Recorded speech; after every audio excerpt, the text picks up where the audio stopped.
gone overboard again and prepared all the wrong things. But we are going to be joining you guys in New York City as uh, it still just says the lawyer on your token. But what is your character's name actually? His name is Ante Horvat. It's play on word from my So country. Yeah, it's a little bit. No, we can just call him Horvat. It's Ante. Can you basically how write you this? say Croatia in fucking our language, pretty much. What kurva, you fucking donkey? Well, Yeah, I'm gonna have to say your name a lot, so just just can I learn to pronounce it now? It's eh, is it Anti or Ante? Ante. Ante. Yeah, it's like the thing you have in poker. I don't know if you ever played poker. Okay, yeah, that would be an Ante game, Sumo. at least Sumo. in America. Oh, shit, we call it Ante here. Well, what? I mean, it's the same word. It's just I feel Like like it doesn't really matter to say pronunciation uppercase wise. that's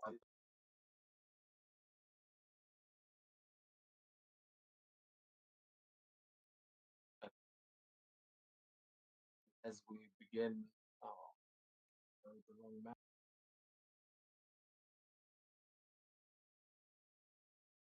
Join you as you are sitting in the back of a New York taxi cab. You are making your way from Hell's Kitchen up towards the the courthouse where it is the final day of a trial you've been working on for a long time. And sitting in the sitting in the back seat next to you is one Foggy Nelson. I put them down here.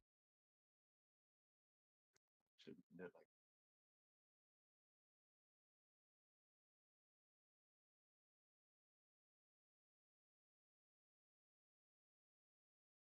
Oh Jesus Christ! Look at this shit. Oh my god.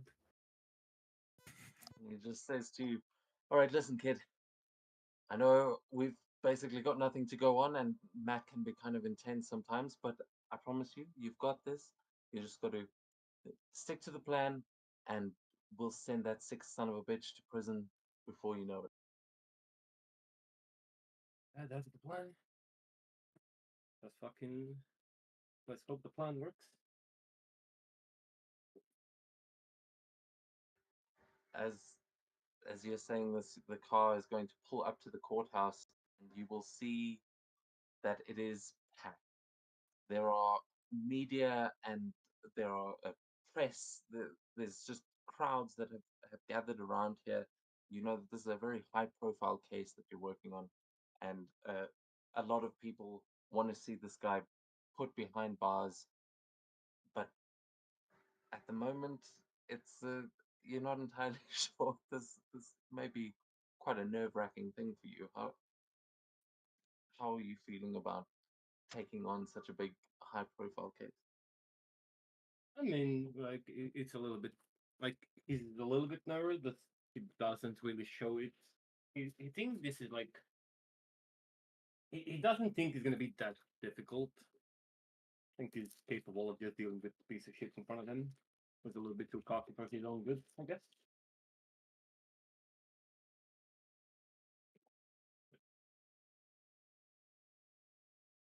Other than that, I Or think the as other you he's like he's trying to like hide any sort of like nervousness and just be there like stoically, I guess.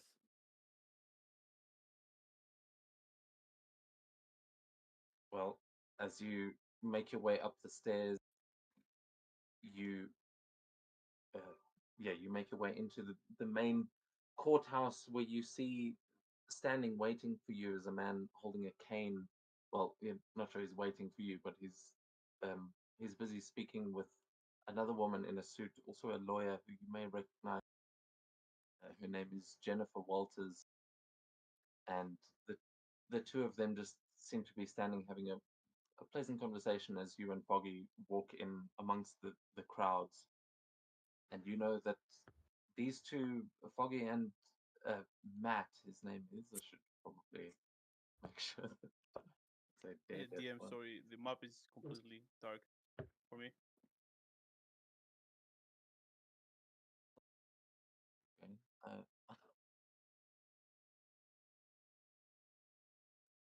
What are we transferring now? Anyone can You don't. everyone You do not own any token fit vision. Yeah. No. Yes. Yeah. Yeah. See it now. you make your way in, and I mean, there's quite a crowd in here, but you'll see Matt Murdoch as he seems to be like in mid conversation, and Foggy is walking next to you, looking quite nervous. But he says, "Well, there he is. Come on, let's go." I'm sure he's got a pep for you. He always does.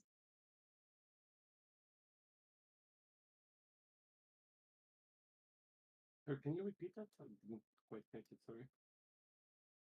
Yeah, Foggy's just nervously rambling as he kind of points out Matt, who, as you're approaching, the two of them turn to see you, and Jennifer will actually, you will see her whisper something in Matt's ear, and then she's going to walk up to you and extend a hand and just say, "I've heard you're possibly going to be joining Nelson and Murdoch. I wish you luck. I know there's not many that can put these damn Magia behind bars." Luck is something you earn for yourself. At least that's what they told me. I'll make sure that I put that son of a bitch behind the bars and I secure my spot where I think I belong. And I'll firmly shake her hand. That she'll give a nod to Foggy briefly as well, and then say goodbye to you all as she makes her way out of the courthouse to go and take care of some other business. As Matt walks up to you and says, "All right, everything prepared? I think they're all waiting for us inside." Alright. Let's just end this. And put the bastard behind the bars. You haven't happened to stumble across any more evidence while you've been gone, have you? Did I? No. But I would assume Sure. that, yeah. No. I think this is gonna just be. I think the only way to win this is by tugging on the hearts of the jurors, because, or at least making him slip. Because those sons of bitches made sure to cover every single track.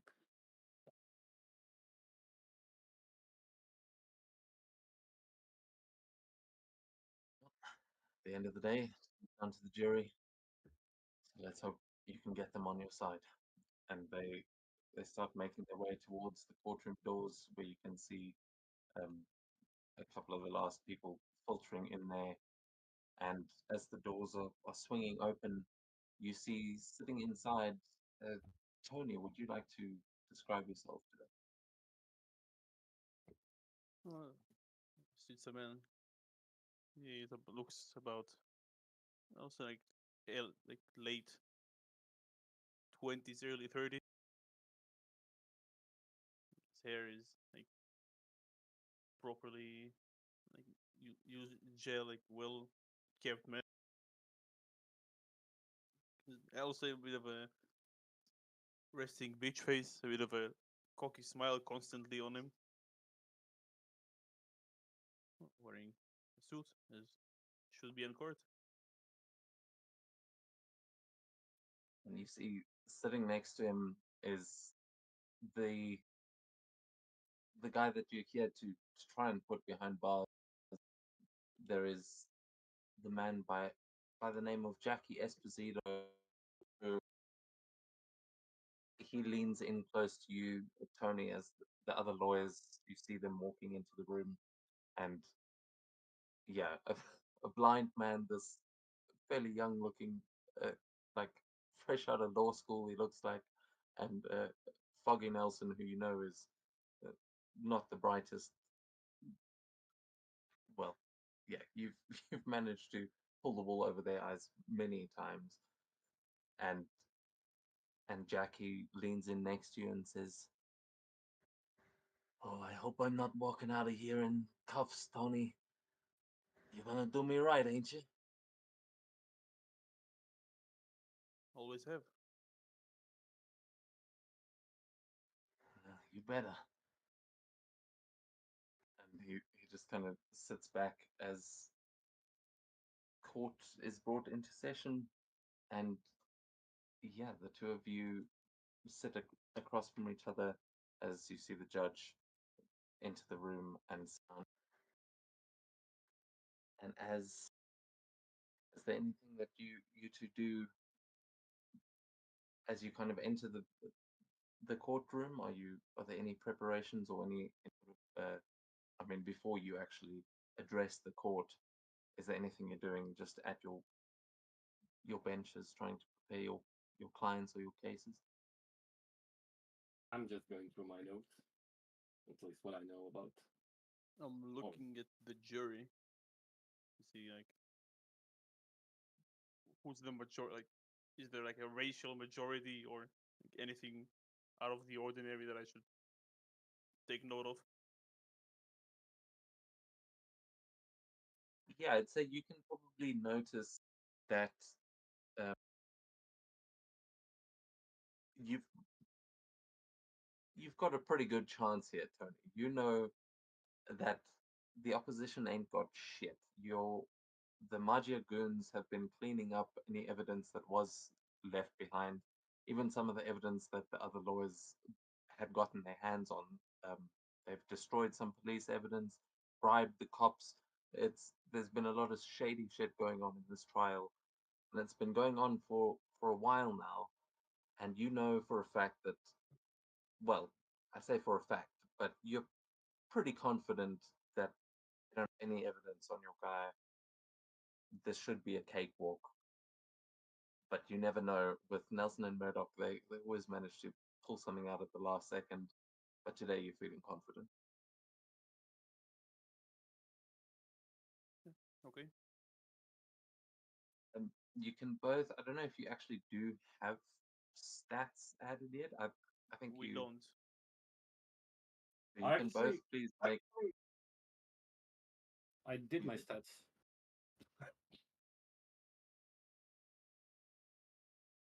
Yeah, I think Tony, you can add your base the stats because the rank 1 stats aren't anything superhuman yet. Okay. And then you can both give me a logic check as you both prepare your cases and get ready for the trial ahead. But while you guys are making those rolls, because the effect will come in later, I think both of us we have move over. edge on it.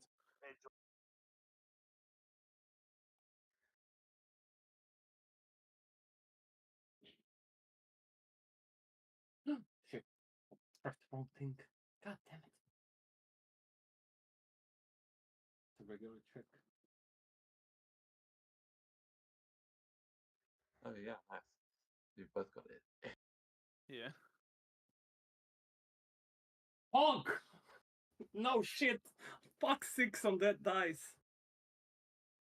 So Yeah, so you do have edge, so you could try and re-roll that to try and get a marvel, but I will say you're looking for a target number of 11. So yeah, you can actually mark that you have an edge. yeah, and then it lets you actually just re-roll in the chat. And So I'm if you looking just for a click on one one of the fours, it should just yeah, a re-roll. one on the fours.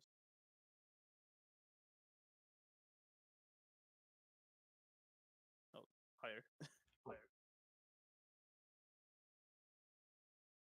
Okay, so we really need to make it stop just saying the lawyer.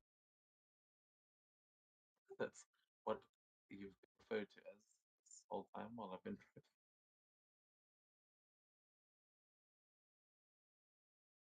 Wait, I'm sorry for interrupting. Is this like the beginning of the, or is this like the closing statements? And This is the final day, but it is about 8 o'clock in the morning. You've just arrived for the last day, but you're hoping to have a verdict by the end of today. Yeah, you guys. The next time we'll see the two of you is going to be when you give your closing statement. So if you want to prepare that while we meet the others, you can prepare something. But don't worry. It doesn't Like, do to we be have involved. any information at all, like to add to the statement? Oh shit! I didn't send you anything to that. Yeah, I didn't have anything. I mean, you have a Yeah. closing shutdown case. Well, it's a murder trial. I'll tell you that much. Your guy is accused of murdering several people and extorting them. Basically, the whole the gamut of mafia crimes that you all know he is 100% guilty of. There is no doubt about that. But it's pretty much whether or not they can prove it. And so far, it looks like the case is going in Tony's way. It looks like they've got a lack of evidence right now. Okay. But with that, we go over a couple of blocks through New York and to a shooting range, an indoor shooting range that has been there for ages and has been, yeah, a pretty common place for local law enforcement to go and keep their skills sharp. But we see, standing at the front counter, we see the owner of the gun store putting a box of ammunition down on the table in front of him as he is handing this over to you, Nicholas. And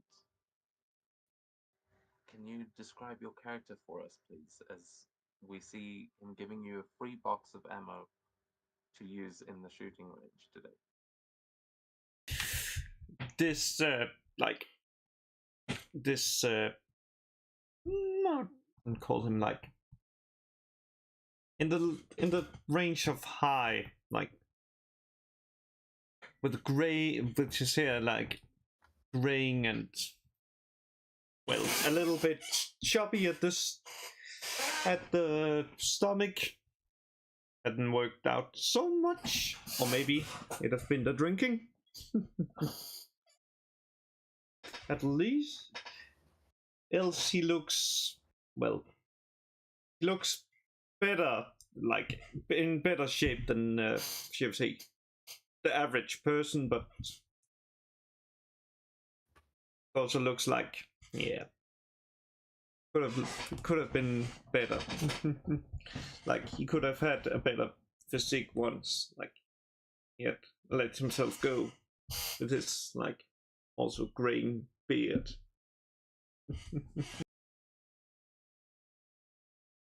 As this guy pushes a case of ammo to you, he says to you, "Look, Nico, I mean, I understand that you've fallen on hard times, and I like you. We like having you around, and I don't want to kick you out of the range, but you are going to have to start paying for these rounds one of these days. You know, the ammo's not cheap, and we're trying to make some upgrades around here. Just can't keep giving you freebies." You see, he looks a little bit like sheepish about saying this, but it's been for a while they've been allowing you to kind of just come here and practice whenever you need to, whenever you want to, as there hasn't been there's not been many places for you to do that. I understand, Jack. Of course, I understand that you only have been allowing me this because I helped you in the past, and you're more than enough repaid the favor, and I'm sure the current job will soon pay out, and I'll soon be able to pay you back for this huge favor. as I'm just like grabbing those like yeah, ammunition. Well, thanks for understanding. Have a good session.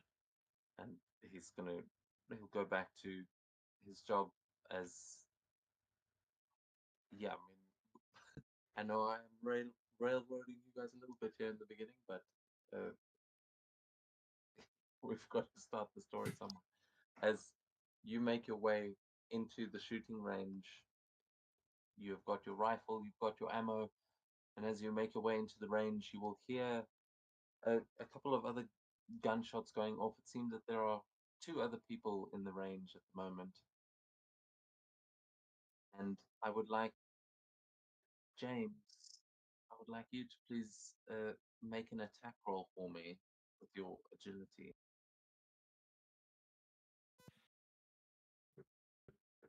Yep.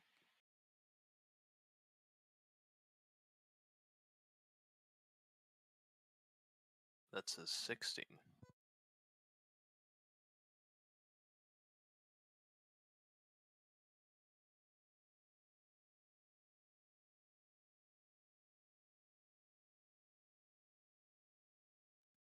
Oh.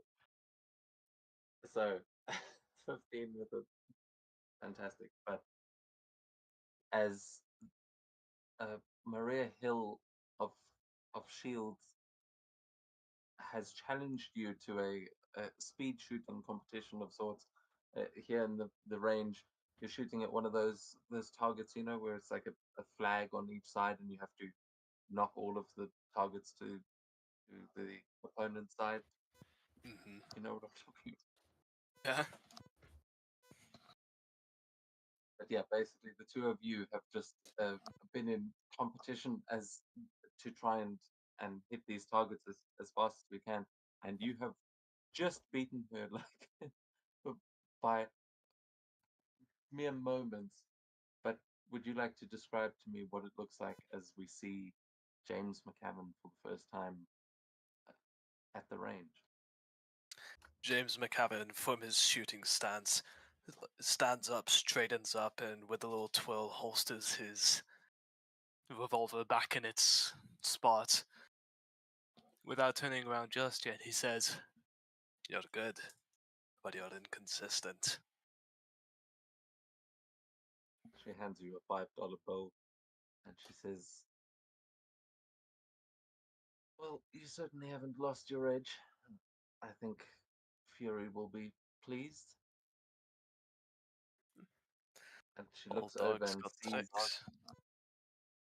who, yeah, she'll say, speaking of old dogs, as Nicholas walks into the range, she goes, "How about double or nothing? Bet the old homeless guy can't hit the 200-foot target." You're on. And as James turns around, you see a ginger. A ginger dressed with, all in all, by all means, it should be a normal looking suit, but the combination makes it bizarre.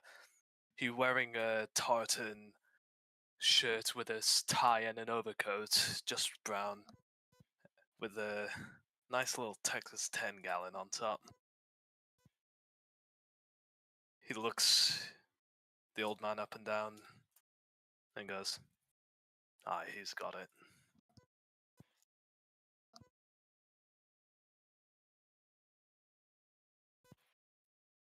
Nicholas, as you walk in, you feel them both kind of sussing you out, yes, and you overhear her quite clearly making this bet that you can't make the furthest shot here. I know 200 feet probably isn't actually that far for a sniper, but in this game, that's the range you can fire with a sniper without taking trouble. Hey, young lady. Back in the day, I could shoot like 500 feet and be 1-to-1 in precision. 200 shouldn't be a problem. Let's see it then.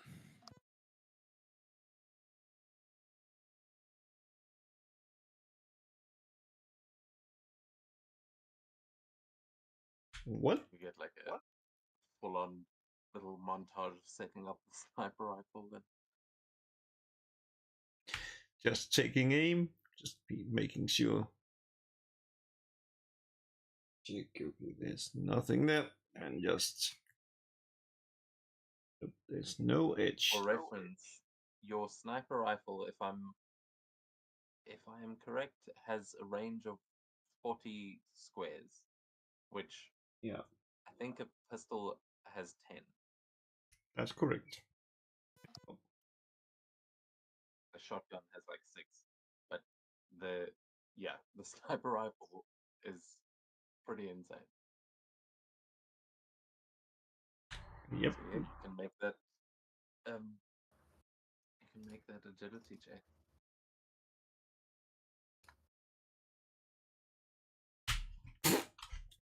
Hmm. Oof.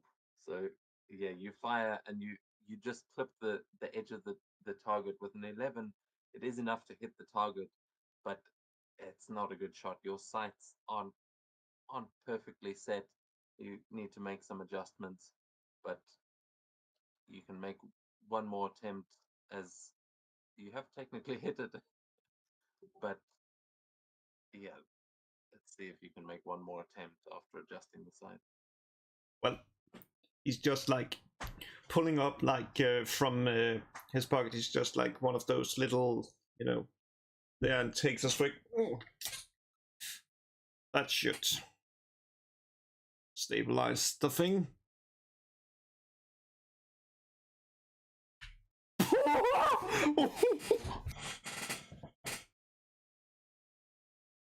Holy 20. That's Yeah, we insane. just see the like slow-mo bullet time of this bullet hitting perfect, perfect bullseye, and you see Mariah Hill kind of takes a step back and she goes, "Oh, damn! All right, hotshot. I guess." she like hands another $5 to James, but is like looking at you, looking quite impressed. Let me guess.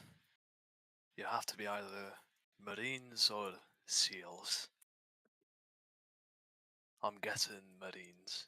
First recon? Try Green Beret, mate. Ah, Or Special Fuck. Forces. Usually was called in for those special jobs. But we can't talk about those, as they were usually classified. I've never worked with a Green Beret before. Marines, Army, Coast Guard even, but I've never seen your like around. Where were you in Sokovia? Could have used your help then.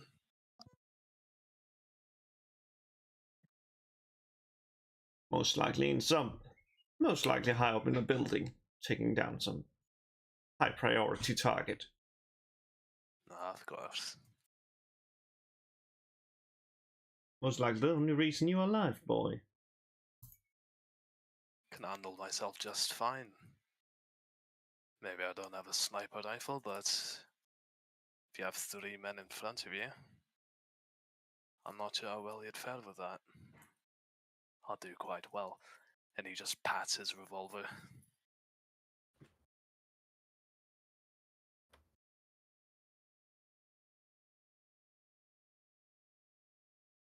At this point, Maria Hill gets you. You hear a little beep beep coming from a device on her waist as she picks it up, and she'll say to you, James, she'll say, "Oh, I think Coulson's ready for us.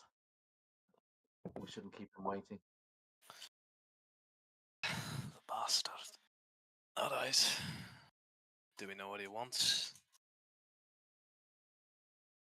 Well, I think he may be ready to give you some news on that task force of yours. I mean, Oh. certainly proven your skills here. Who knows? Maybe if they grant it to you, you can pick your own team. and she gives a little like nod to Nicholas and just says, "Nice to meet you, Mr." Nicholas Magnus. She's just like putting out like a pretty big hand.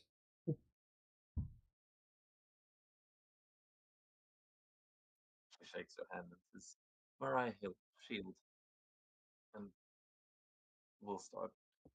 Yeah, she seems to be immediately heading towards the exit, but she has definitely made a note of your skill. James goes to follow, but he'll pause. Old man, if you've got no work to do, you might want to come with. Your next ammo box is on me, and he flashes the $10 he got. Well, you're offering a job, and it isn't to kill kids or something. Then I guess we can talk. Would you be alright with evil kids? I'm kidding. Or you're talking about the kid like the one from The Omen. I think it's the Antichrist, the Santa Christ.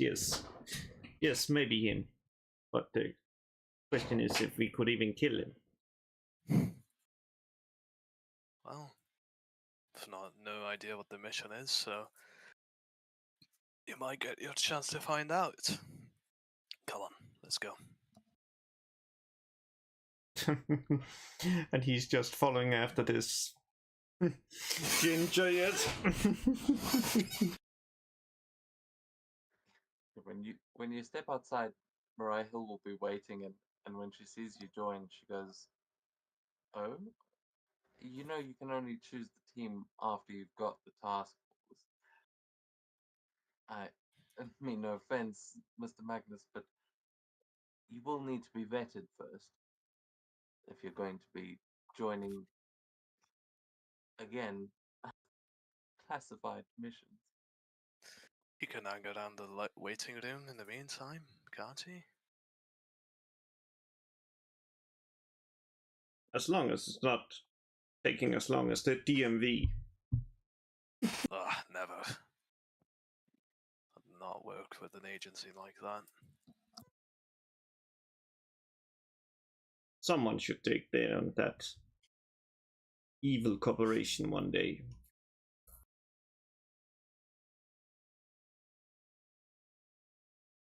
I'll say, Magnus, give me an ego check to see if as she seems skeptical about being some stranger from the shooting range. Like, there's a lot of gun nuts around.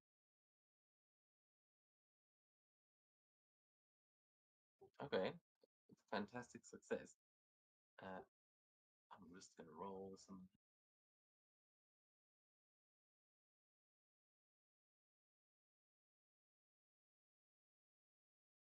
The dice roller does not work.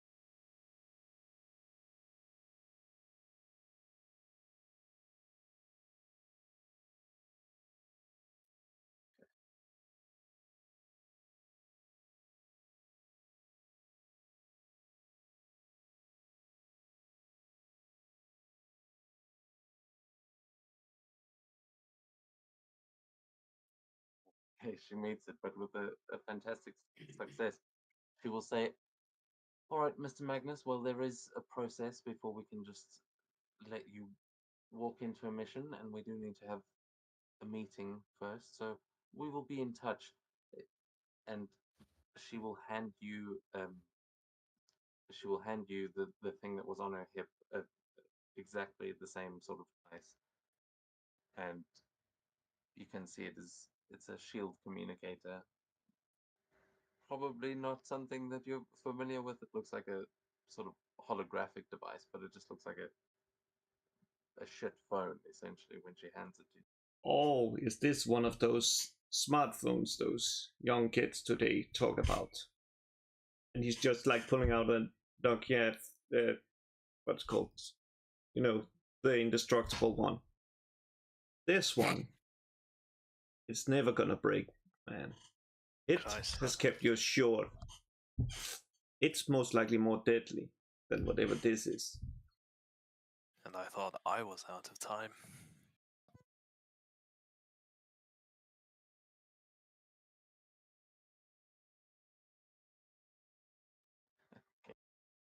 So that changes things a little bit, but she she is going to, yeah, she will tell you that they will be in touch soon, probably still today, but will take you, James, and you will head not too far, just down the road towards a diner where Tolson will be waiting for you. Actually, it's not just down the road. Like it's gonna take you a while. You'll have to get across town, but while that is happening, we're going to go back to the others in the courtroom.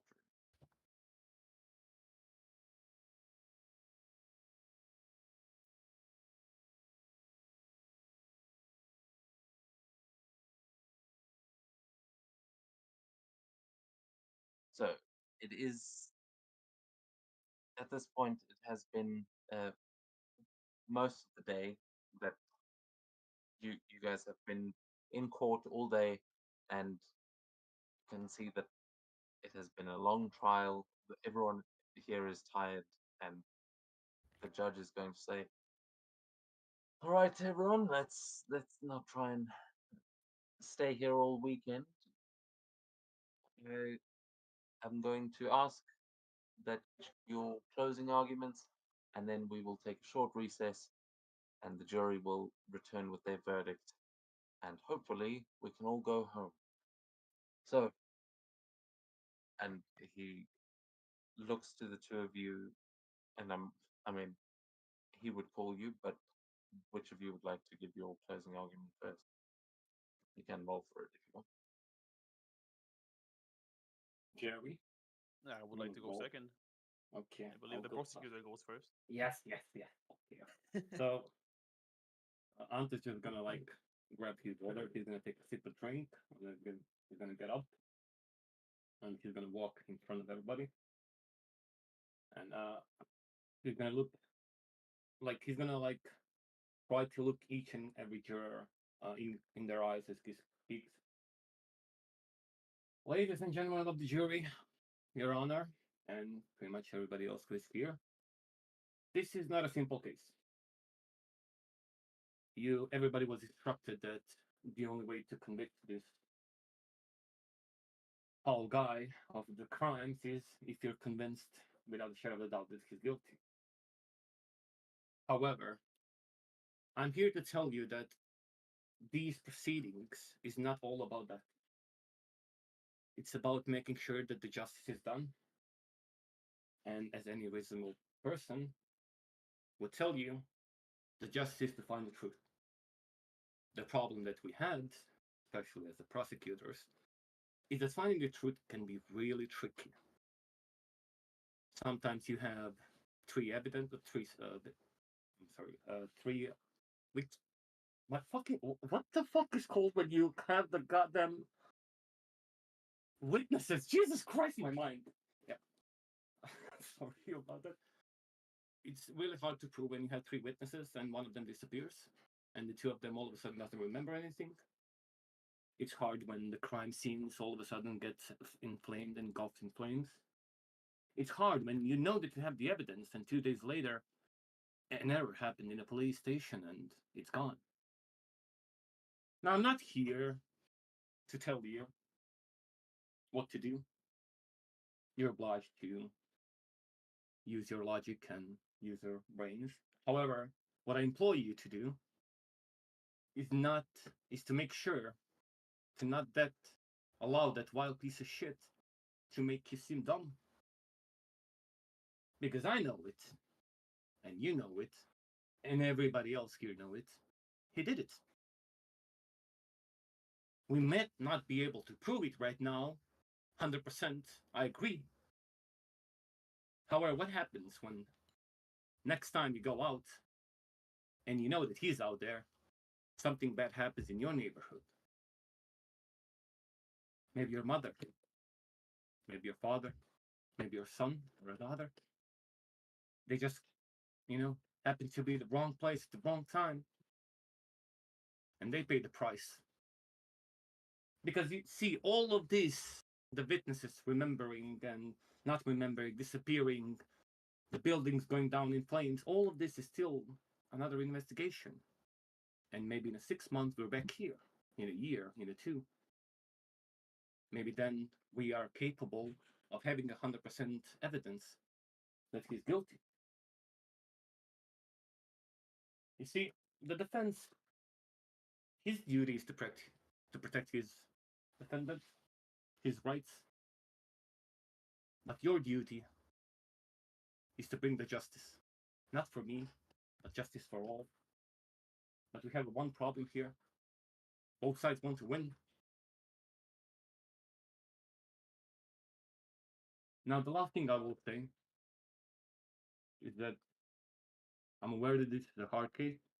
I'm aware that there are more eyes than usual. I'm aware that this is broadcasted in the entire country, and this might set some precedent.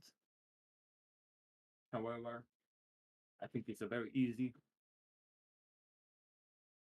because everybody knows he did it. And he's going to walk back and he's going to take a sit. Thank you, Mr. Hovat.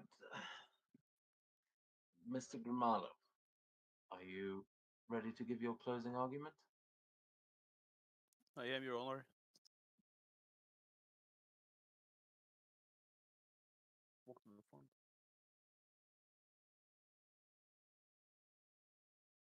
Well, Your Honor, people of the jury, and anyone else who's present in this courthouse.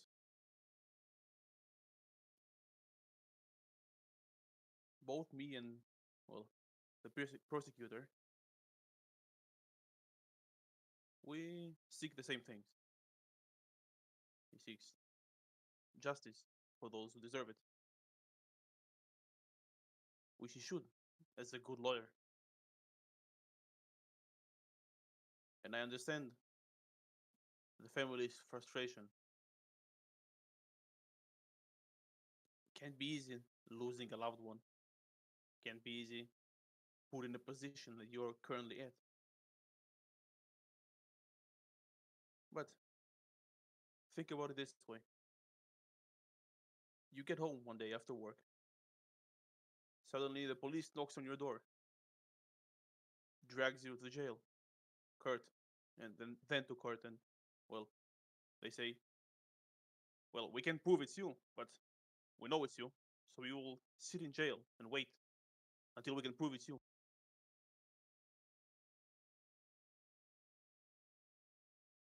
I understand that New York City, although a place I truly cherish, as born and raised New Yorker, has its issues.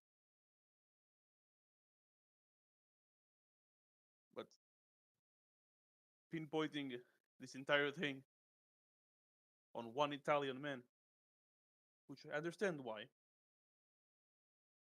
without any evidence, is simply preposterous, especially for the fact that, well, there are 2.5 million Italians in New York. I want to say about half of them are male. Let's say 30% are his age. That leaves you with how many? A few 100,000? If you think that, if you truly wish to believe that without any evidence you believe that that man did it, and he points at his, well, client, what is it stopping the system from doing the same to each and one of you? Everything is built on the need for evidence and the need for everything to be precise, because the law is a precise endeavor. No one is safe. Thank you. I'll go back.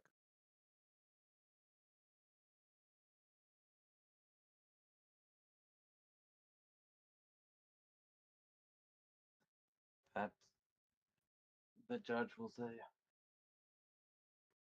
well, we've heard some very compelling arguments from both sides. We are going to take a recess and we will reconvene here in 1 hour to hear the verdict. And he slams his gavel, and the courtroom is going to suddenly just become a buzz with conversation and everyone sort of debating whether or not either of those arguments is going to be enough to sway the jury. I do want to ask, do any of you have the heroic tag? I I don't. do. Nope. I do. I think he's talking about the lawyers.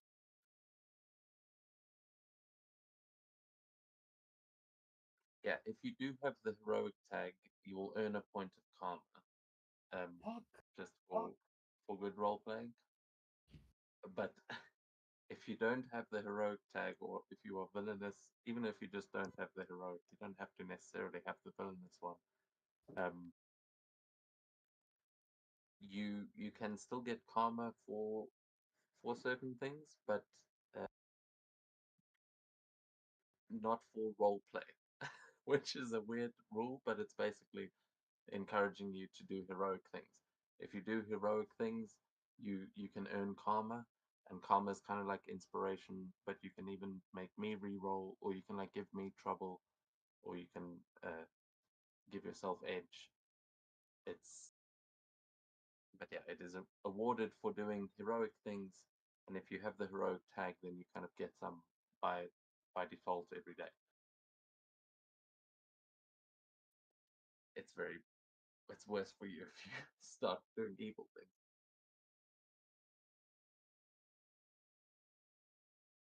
What if I don't believe in karma? Can we just throw it out the window? Yeah, you just won't reincarnate. What goes around goes around. Yeah, never comes back. Don't worry about it. So, as they take a recess, Tony, you are going to get. I mean, I don't know if you go to the toilet or if you just going to go get some air, but just outside of the courtroom, you are going to be bumping into Matt Murdock.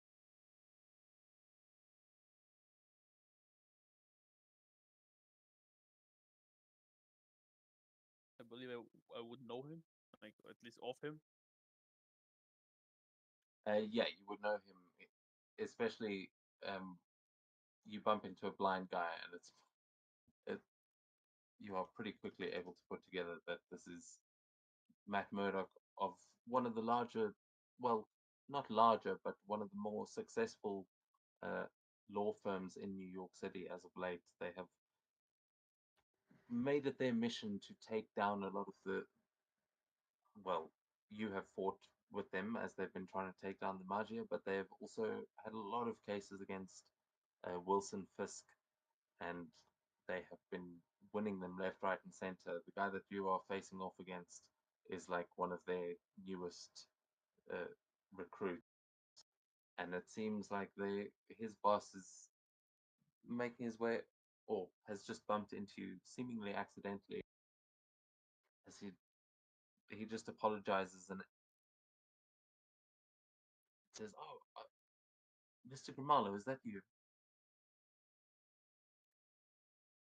Yes, Mr. Murdoch.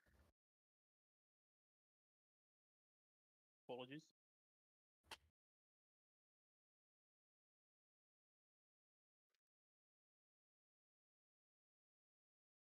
Well, it has been an interesting experience, this trial.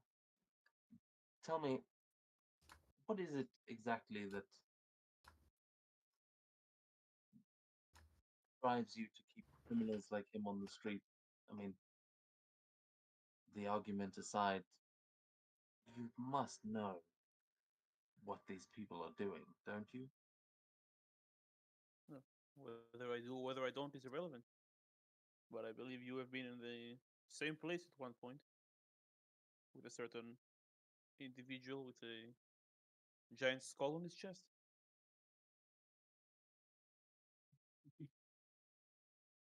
Mr. Castle was an his intentions were very different from your client. I happen to know that personally, and quite frankly, I watched this case, and as my colleague said, evidence disappearing is really not a great look if you're trying to argue for morality.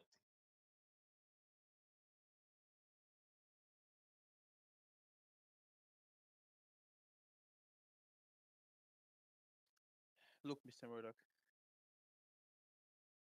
if the evidence disappearing is truly a problem, which it is, maybe it's something you should be taking with the police, not with me.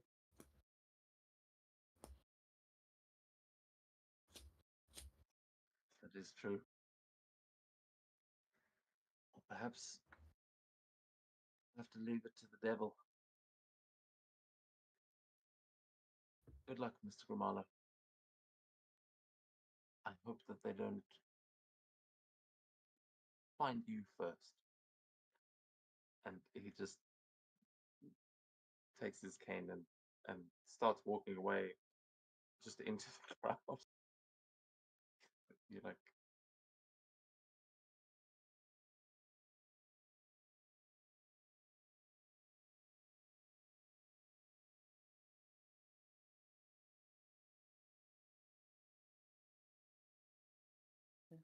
sorry, can you hear me? Yeah, Yep. I could hear you entire time. Yeah, you just say. Sorry, I'm having some technical difficulties this Yeah. time. Yeah, he just said This- so. Good luck to you too, Mr. Murdoch, and he'll head outside for a smoke. So after you, yeah, you head outside for a smoke. You see that the media is they kind of swarm you as soon as you get to the front door, and see they are definitely waiting to ask you a million different questions, but you're probably quite easily able to find somewhere more um, away from the main step.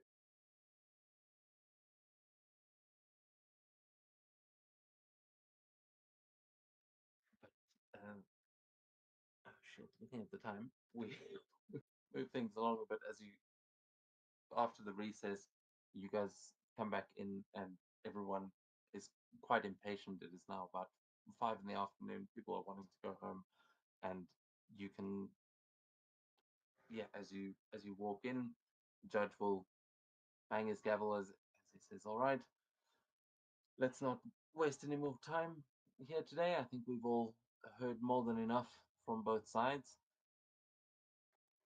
The the jury has come to a decision, and I have that decision here. Despite overwhelming agreement that both of these parties, or both of the cases presented here, were with the intention of justice. But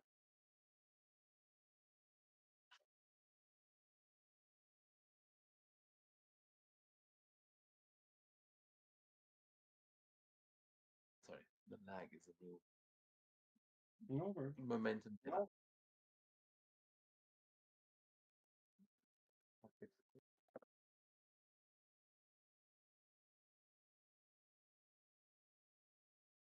there we go. Should work.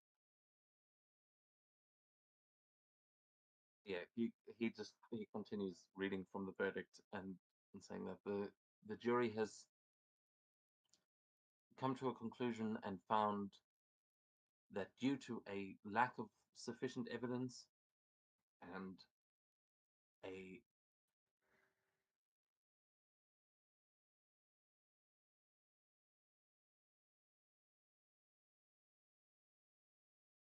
We can't hear you, DM. Hear you? Yeah.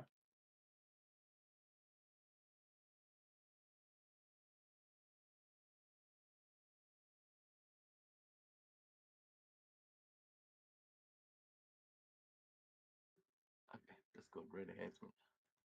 Yeah, due to a lack of sufficient evidence, there is not enough to convict him, and the defendant is pronounced not guilty.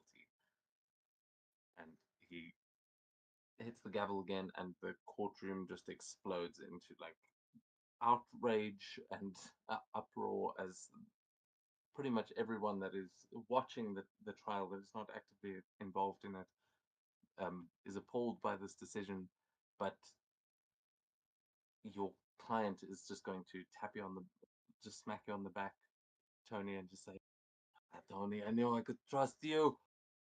We're gonna go celebrate at Nani's, huh? Yeah, yeah, I got some free time. Ah, I owe you one. Oh, the family's gonna be so happy." And he starts celebrating with a couple of the people that are around him, and people start to filter their way out of the courthouse. But you know that you are probably going to be running into a wall of media as soon as you walk outside here, and this case has been going on for a while, and people are very eager to hear the results.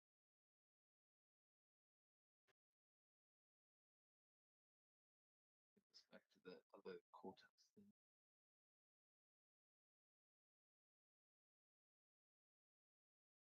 Yeah, is there anything that the two of you are doing as the Yeah, I'll follow like my client Foggy out. will be next to you as well, just complaining how the Magi always manage to get away with murder, but they are. It seems like this case has been lost, and yeah, you are no closer to a promotion. Yeah, I'll follow my client out to make sure he doesn't say anything he's not supposed to.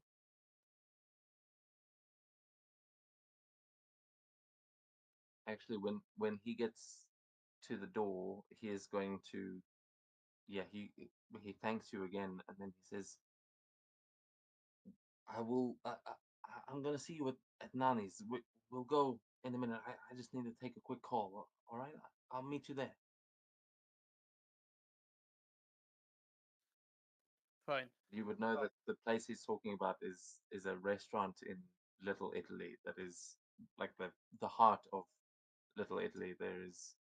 You would have been there many times, and it is right in the middle of Magia territory. Yeah, I'll tell him as he like, goes. So, not a word to the media. You're heading out, and we're meeting at Nanny's.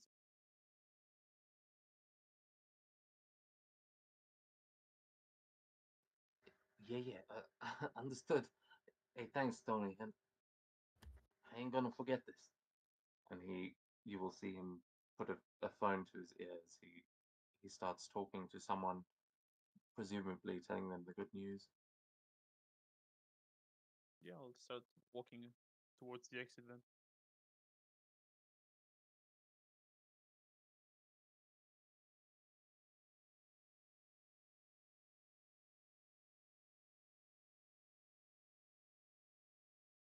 And we will join you first as you make your way outside, um, and the media is just going to kind of swarm the staircase. You can see there's a podium set up. There's some microphones on it.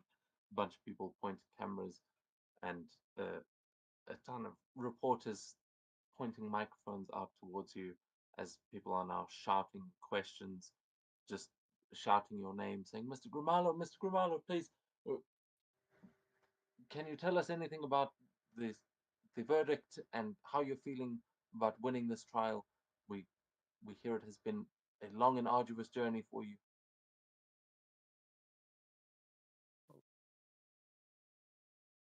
As you said, it wasn't easy. Took a lot of time, but the judge made the, well, as I believe, the correct and logical deed of cleaning my client of any guilt. I'm sure the I'm sure the good people that are working with the families, Murdoch, Mr. Murdoch and his team, will find whoever did it and will bring him to justice, but they will not do so to an innocent man. Thank you. And he'll start heading away. As you say that, what is your your agility defense right now? 11. If using the stats I get, like as a hero, it's like Yeah. 11. Yeah, so it's either 10 or 11. So It's 11, certainly.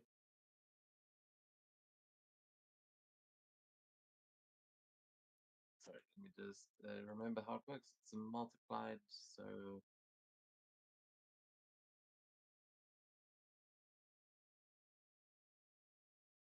okay, so 22.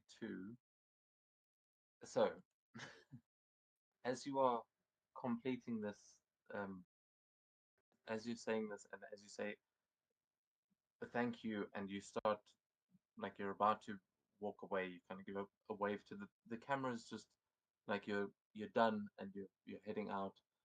You hear another barrage of questions being fired at you, and then you are going to hear the crack of a gunshot as Tony, you are hit in the chest. You feel something just smack you in the chest and knock you off your feet onto the courtroom steps behind you as a bullet has passed right through your trip. 22 points of damage.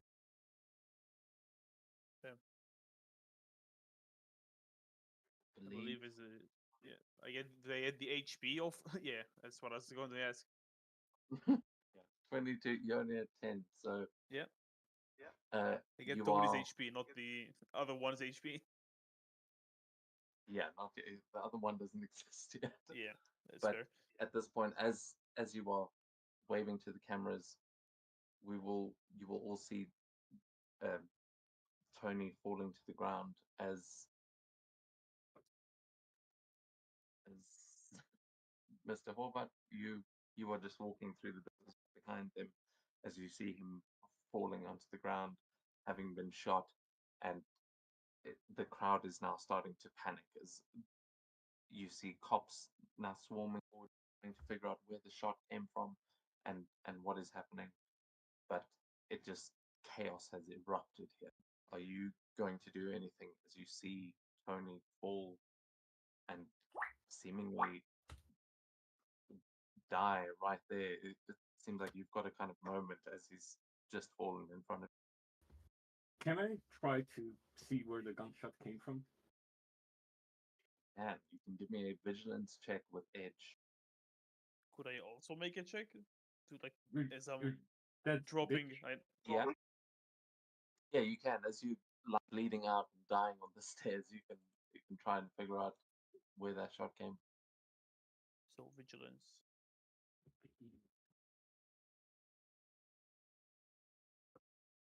Nope, wrong place.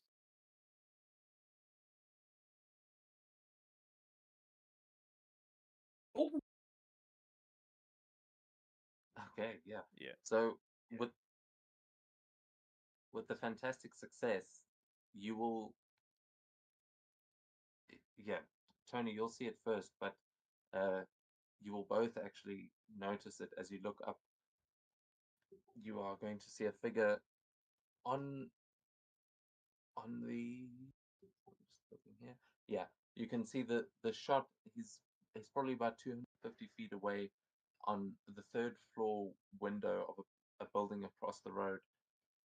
You see a figure pulling a rifle back through a window and closing the window. You don't recognize them because they have got a mask over their face, and you would see a flash of the color. It looks like they've got a kind of a yellow mask on, but they are stepping away from the window, and you just see a sort of shadowy figure disappear into that room. Tony, I quickly mean, just you're looking at that in your last moments as everyone else. You seem to, I mean, you doubt that you're the only people that noticed it, but you seem to be the only ones obviously looking in that direction as you see that. I'll rush to the first police officer and I'll start yelling, "That fucking building over there! It came from there! Fucking fast, fast, fast!" And then he'll just like grab his jacket, like his coat, and he's gonna like rip it and start stuffing the wound with the fucking with like the in order to make like a tourniquet or whatever. And he's gonna start yelling, "Call the 911."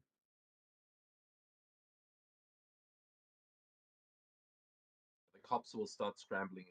One will start shouting orders, and a few of them will start running off towards that building.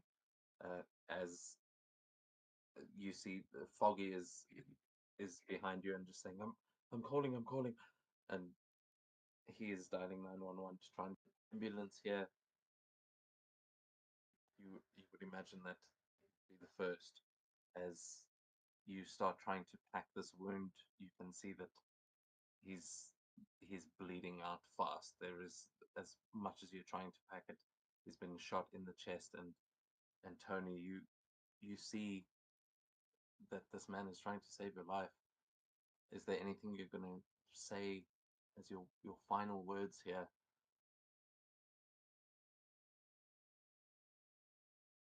No. I just like cough and like breathe heavily before I stop doing anything.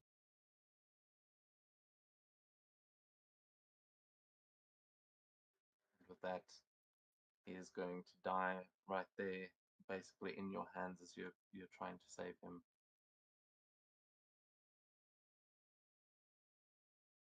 And by the time the ambulance arrives, it is too late, and he is pronounced dead. Fucking hell.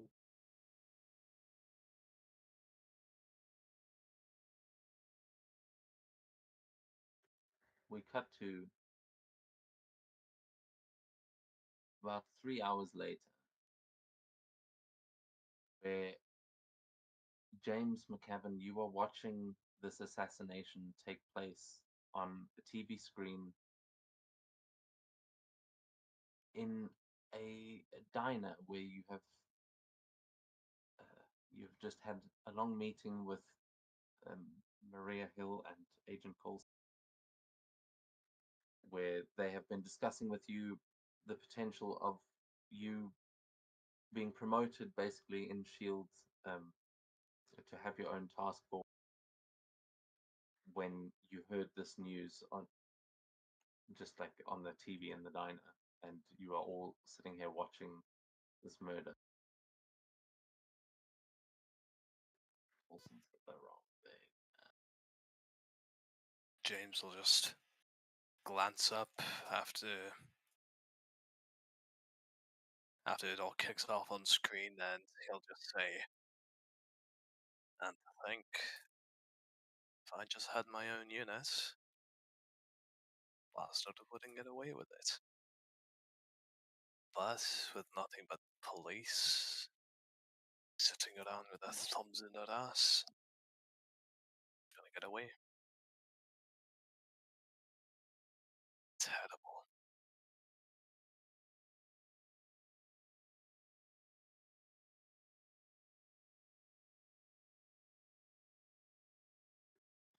Yeah, I don't know if this is gonna ruin all the lighting and stuff because there's no more shade vision.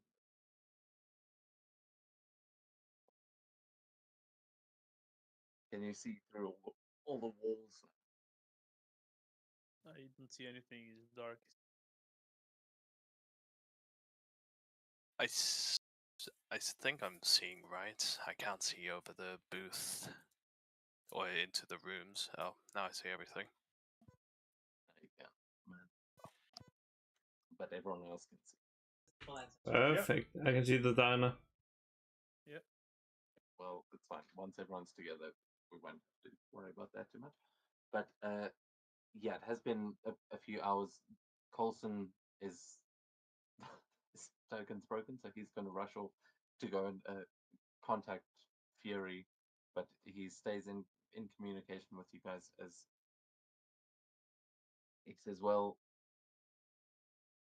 I suppose that means you're going to be getting that first assignment sooner than we thought.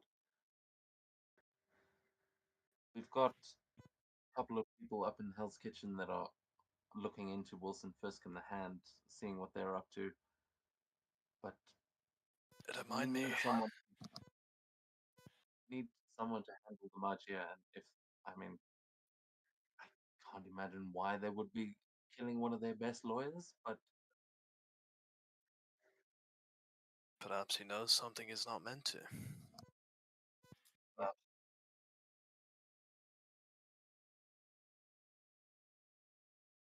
I think you cut out again. st-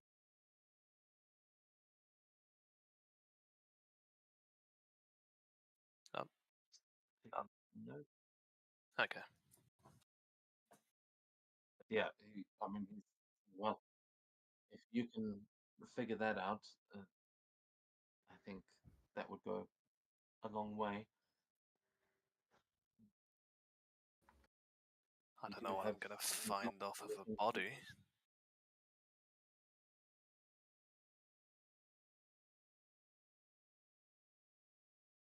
Yes, we'll look into it, see what's going on, but we'll if there is anyone we can bring in for questioning, we'll bring them into the police station. Otherwise, we'll be able to get whatever information we're able to gather tonight to you tomorrow morning. But Shield is currently going to be responsible for everything in Little Italy and the surrounding areas, so be careful if you are going to be looking into this. There's a good chance you might find out some things they don't want you to know either. I think I can handle myself better than a lawyer. Hope so. And James just sort of looks in his coffee, looks around, takes out his hip flasks, and just pours a little bit of scotch in.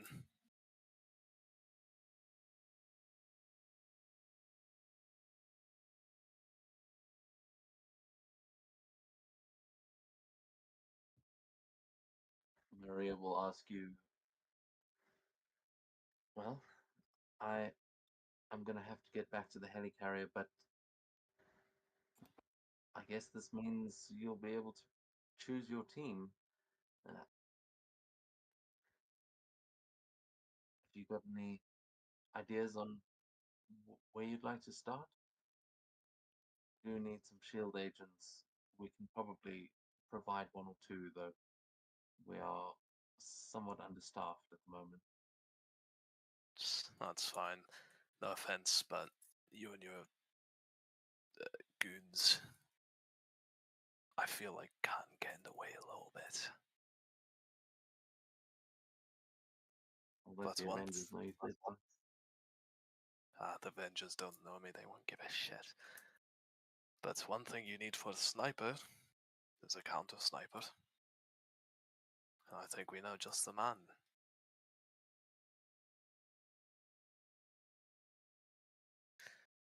But if you must be going, I won't keep you. Let me know what's happening, and for God's sake, if I hear you say tomorrow, tomorrow, tomorrow again, I'm just going to start and go off doing it by myself. You hear me? Well, it's up to you where you want to go from here. I'm not going to get in your way, but we'll be in touch. And I'll send you what information we've managed to gather on our sniper friend. From what I've heard, he may have been dishonorably discharged, so best to keep an eye on that one. Aye, but I should have been too.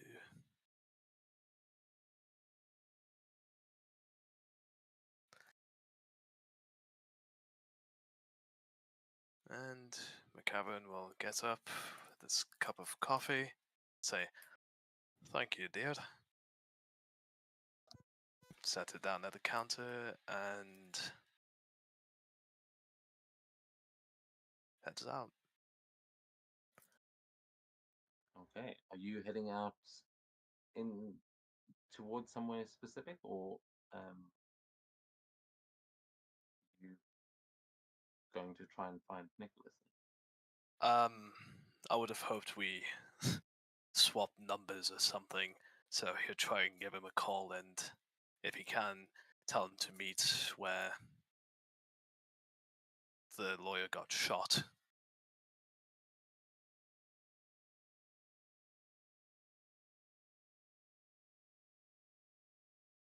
Okay. Yeah. So Nicholas, it is about 9 o'clock at night when you get the call. Actually, probably a bit closer to 10. We go over to you as that call finally rings. That Oi, device mate. finally rings. Oi, mate. What do you want? Do you know what clock is? What the time is, boy? It's the cowboy. Listen, you heard about that lawyer that got shot today?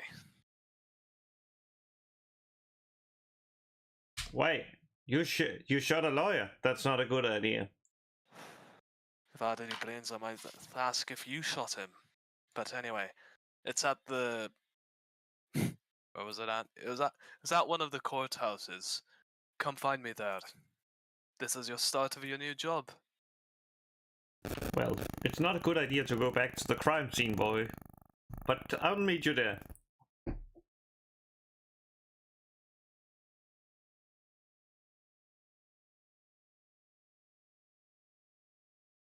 McCavern just sort of huffs in there, hangs up. Fuck it.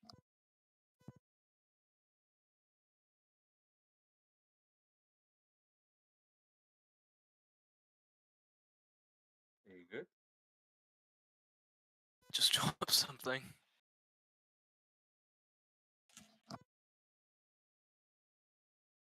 Okay, so you guys go to investigate the courthouse in the middle of the night. I mean, there's New York, so it doesn't really mean much.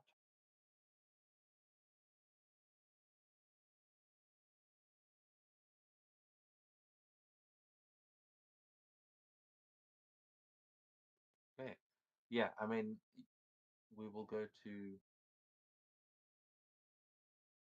Courthouse Steps, but at this point,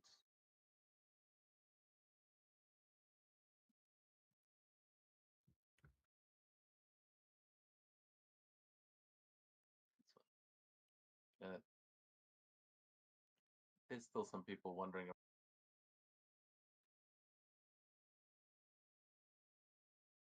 For the most part, you guys will meet up here, and you will see that there is a cordoned off crime scene. Like there's tape and whatnot here, but there is a chalk outline on the steps. But other than that, it doesn't seem like there's much evidence other than the fact that yeah, they seem to have. I can't remember what it's called now. I'm looking for the word, but they seem to have traced where the bullet came from, and you can assume that Ballistics report. there are probably police looking into the other building. You can see across the road that there are some lights in there, and it seems like there are a few cops that are busy doing their own investigation that are local PD. Hmm.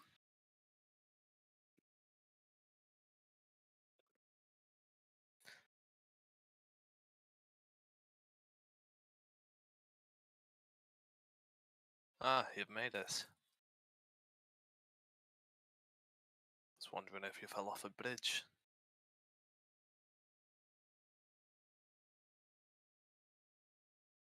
Nah, boy. No, not bridge. Well, here's where the body was. That seems to be where they shot from. Any insights, Mr. Sniper Man?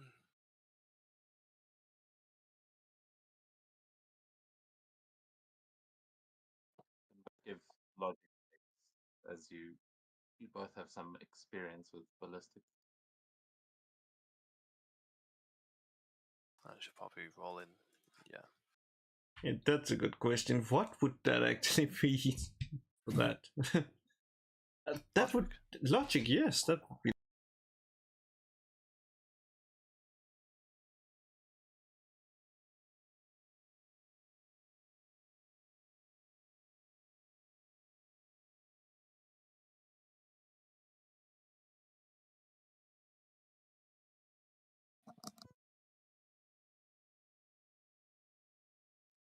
Okay, yeah. So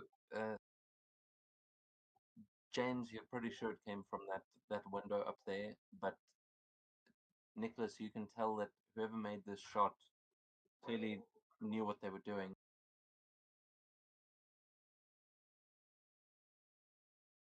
Sorry,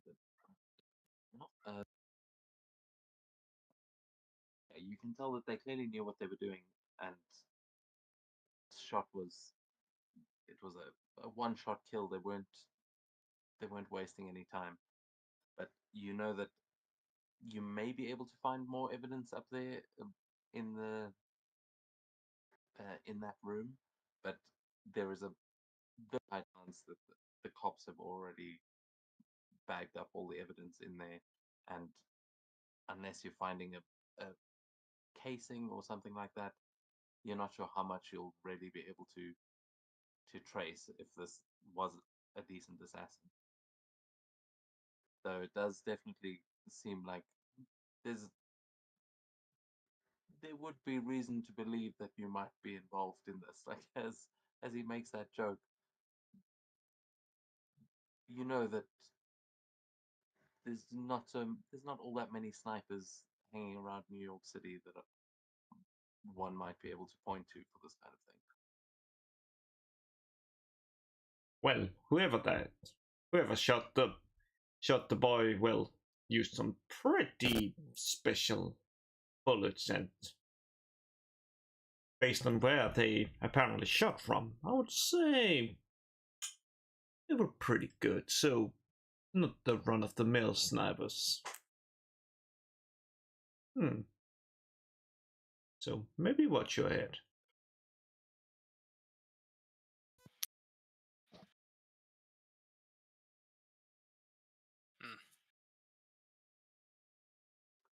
Oh, also, sorry, I forgot that you got a fantastic. So you would notice on the floor where the bullet impacted the stairs, you would notice that it is burnt like they were using some sort of incendiary ammunition, but it didn't.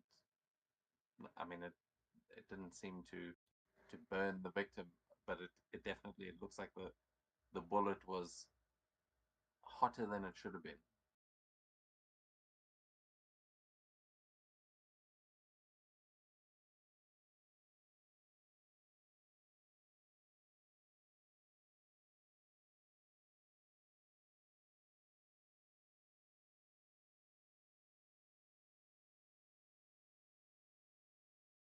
Some nasty business.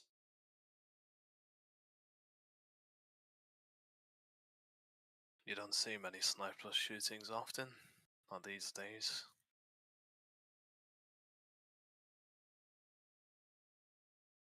Well, usually you don't want to be seen as a sniper. That's kind of the point.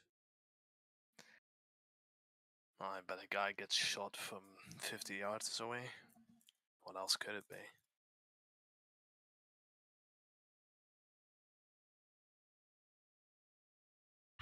Someone could be using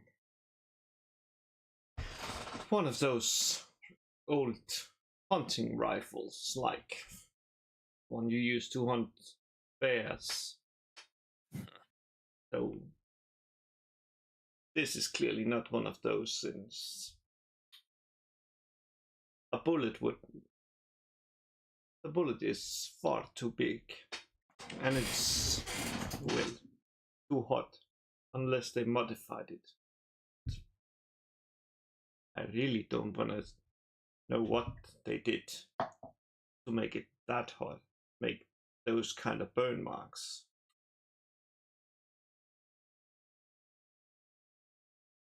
As he mentions burn marks, James will notice it and...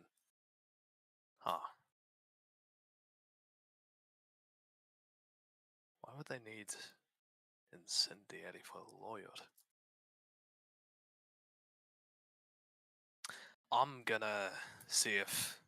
Well, I don't know. Do you reckon if you can get into that building, you can find out anything else?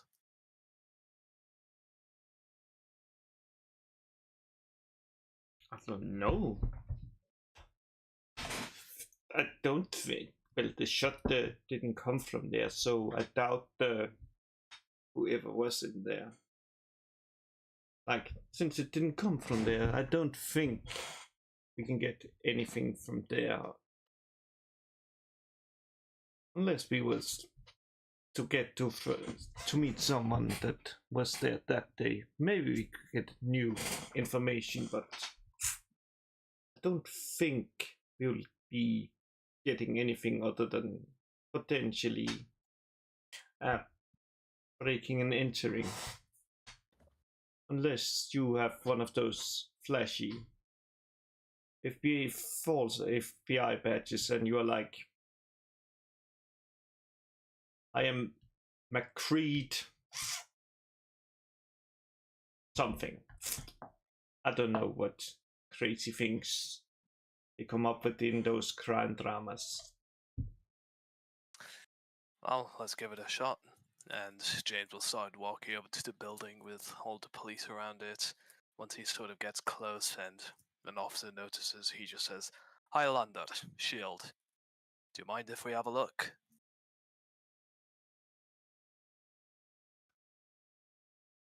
Oh, I suppose we were just about to head out.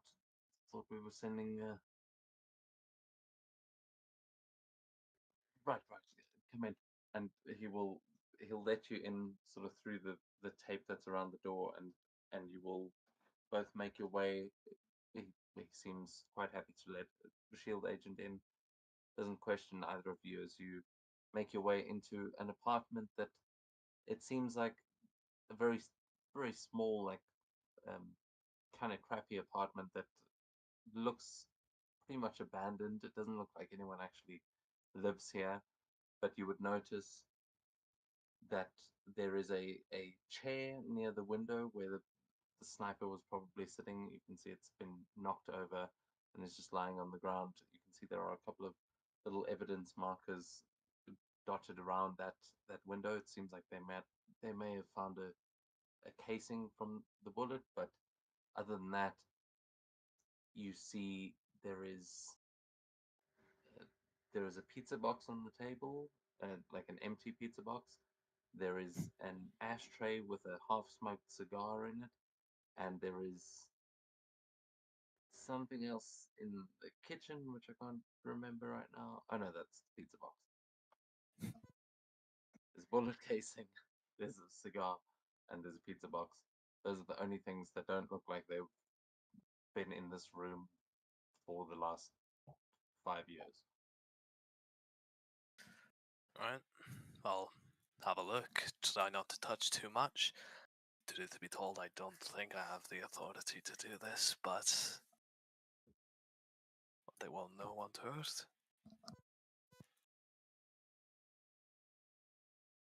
And you do. I'm not sure what the rules say specifically because I feel like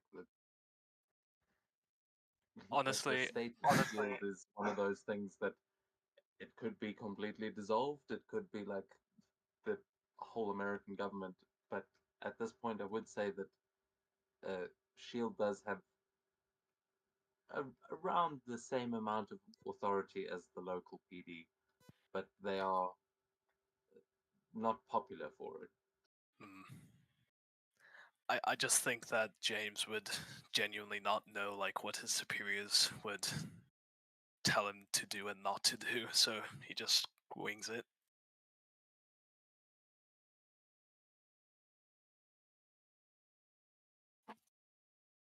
Yeah, just that wouldn't be new information to you. I mean, that like you would know that a Shield agent is it's kind of like a suit, you know. But like FBI arriving or something like that. But yeah, what what Shield actually wants from you, who knows? Yeah, you guys investigate this. Is there anything in particular that you're looking for here, or are you just um, trying to find whatever you can? I think James is gonna try and have a closer look at whatever casings are left over. The choice for incendiary ammunition seems very bizarre. Yeah, you take a look at the round, and you will notice that the casing is not for incendiary ammo. You can see there's no indication that this was an incendiary round. I don't know. I mean, one of you guys might be able to tell me if It's If only it- the tip would be different, Yeah, so they wouldn't see in real anything. life it wouldn't. Yeah, yeah, that's what I was just thinking about. Like, would it be written on the back? But no. most of Mm, it will just be the tip, no matter what modification you make. Well, you already revealed you the already- culprit. The culprit is clearly one of the Teenage Mutant Ninja Turtles, since there's an empty pizza bag. What's called? Yeah, pizza. Yeah, that one Ninja Turtle that was had a sniper rifle instead of The fifth one. chest. The fifth one, yeah. The rogue one. Man, like Donatello could have like a sniper rifle. Like that's a tech. Makes sense. But yeah, they would patrol the streets like a couple of blocks away from here, so probably not them. Um, the I got a map of where all the different superheroes like where their areas are, and the Mutant Ninja Turtles were on there. All sorts. I'm like, I don't need that. But anyway, as you guys investigate this, that's I will say for sake of time, that's pretty much all you will be able to find. And yeah, you can't tell if they were incendiary rounds, but you can tell that these are high caliber rounds. That the the rifle that was used for this is not just some like basic hunting rifle. This is military grade equipment that they are using here.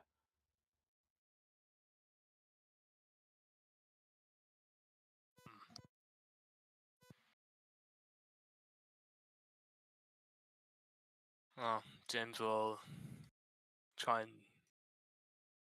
gather what he can, and after he's done, after he feels like there's nothing else to be found here, just hangs out for the door waiting for Nicholas to finish his investigation.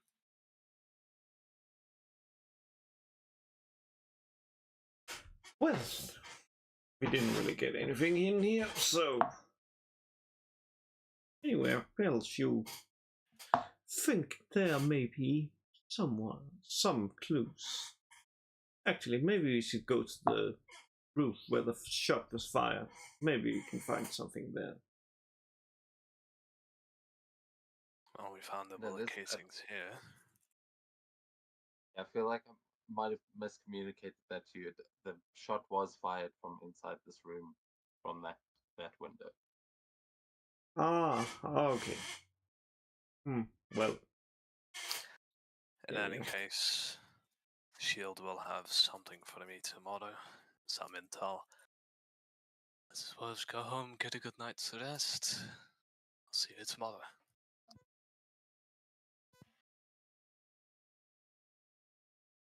see you tomorrow, yes.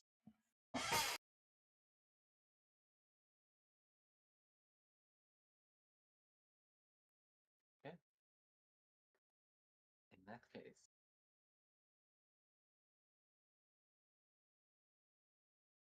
as night falls, I will ask first. Uh, where's our where is Mr. Horvat after your competitor for the last couple of weeks pretty much died in your arms quite unexpectedly earlier today? Where did he go after that? Did he head home, or has he called his therapist? What? Yeah, after dealing with like the police and giving the statement and everything, he'd probably just first head to the dry cleaner to, get his suit fucking cleaned up, and then he would just go back to his apartment and he'd just be, drinking whiskey and smoking cigar, lamenting that that could have been him if he ever decided to defend the fucking criminal.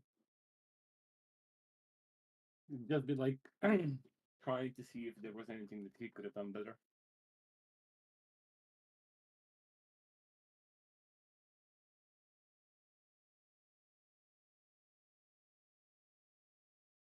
As you said, considering that, I will also say we'll find. I wasn't sure about where your character lived, but you will have an actual apartment in this game that we can return to. For now, um, as you are sitting at home, you spend the night getting some rest and taking in everything that has happened today. We instead go over. Well, we go down, deep down between, below the earth and between dimensions themselves, as we find Tony Echo. DeMarlo. I mean, I've been researching Yeah, we talked about this it. stuff. It's far too similar, but you find yourself, Tony. You find yourself awakening as if stepping out of a dream. You you remember being on a boat. You remember being outside the courtroom, and all of that confusion starts coming into focus as you feel the heat around you, and when you look up, you are going to see the massive form of a demon who, yeah, you having worked with the Magia, you would recognize this guy. This is Satanish, is what he's called. You see that he looks like quite a sort of typical devil, other than the fact that there isn't a second face in its stomach.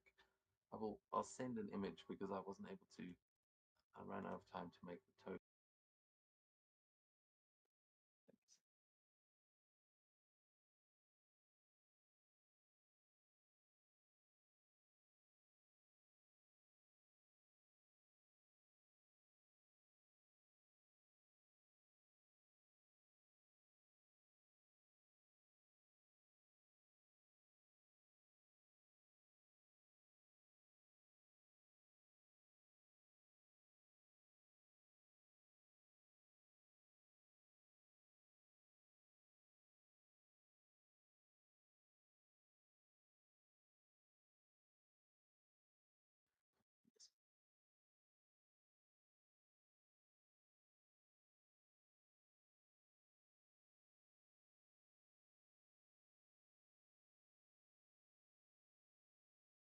So this is the guy that you see Oh, sitting before.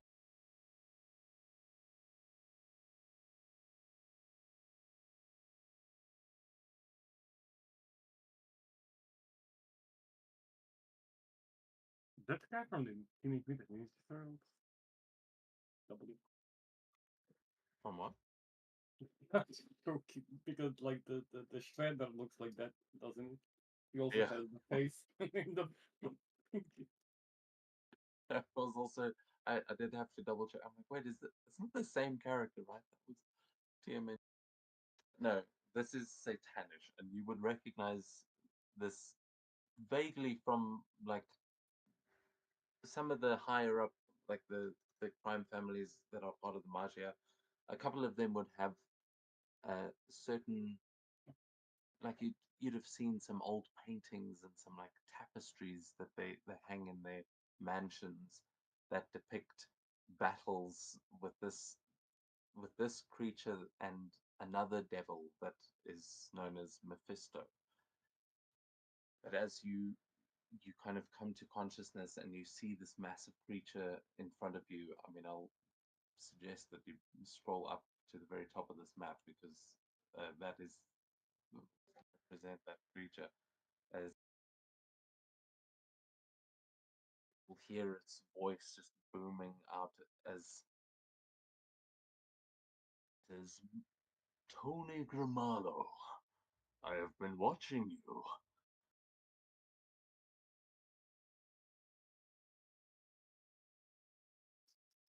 El Diabolo, the devil.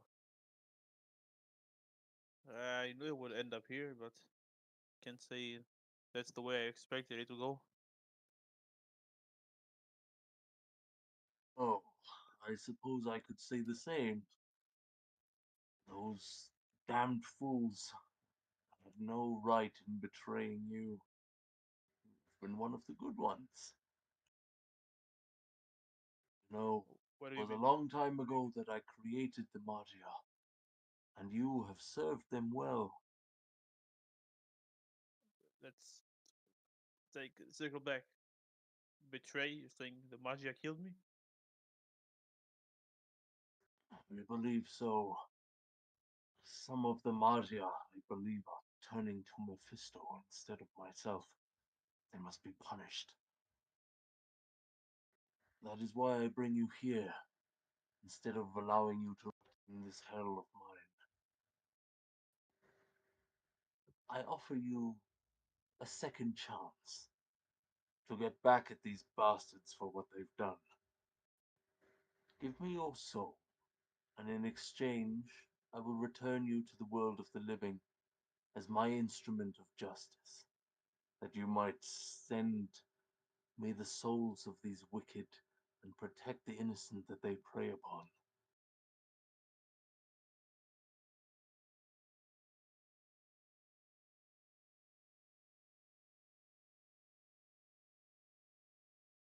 You are aware of that I'm a lawyer, right? That's soul is not exactly there, but yeah. Well, I think I'll be replacing one eternal servitude with another. Might as well punish the ones that did wrong by me. So I will accept.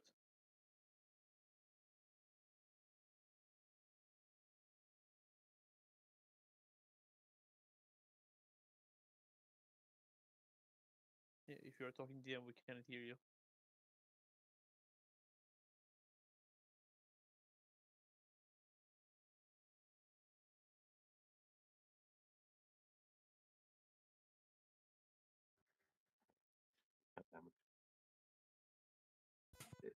He says, if the loyalty you speak of is that to the Magia, then I assure you, your servitude has always been to me. It is the Magia themselves that have forgotten who they are indebted to.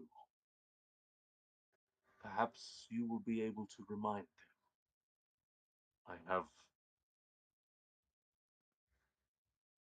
a few who would love to get back to the material world and wreak some havoc, but I will need a mind like yours as well to keep them under control and decide who is worthy of such punishment.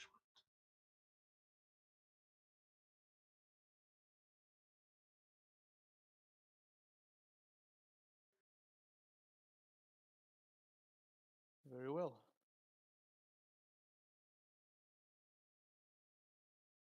Does it still mean I can roam the land of the living, or am I bound back here as when well the duty is done?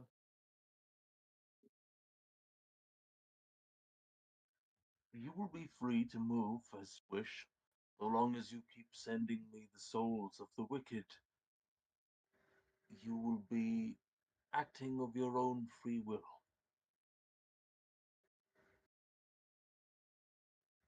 And when he says that, you get the impression that there's more to it. You've been a lawyer long enough to know that the the deal he's offering you has probably got some things written between the lines.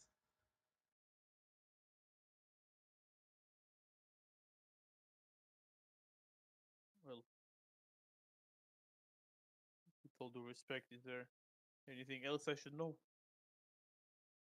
The saying "deal with the devil" didn't suddenly materialize.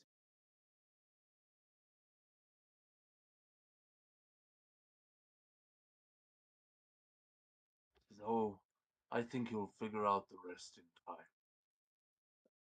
And you will see the mouth that has been talking to you is the one in the stomach. Forgot to Yeah. point out that is the one that seems that sort of face seems to be the more sentient one. And you'll see the one up the top. You'll see now from its mouth, it what looks like this molten lava just starting to spill from the edges of its mouth as it starts leaning in forwards towards you. I just lean back.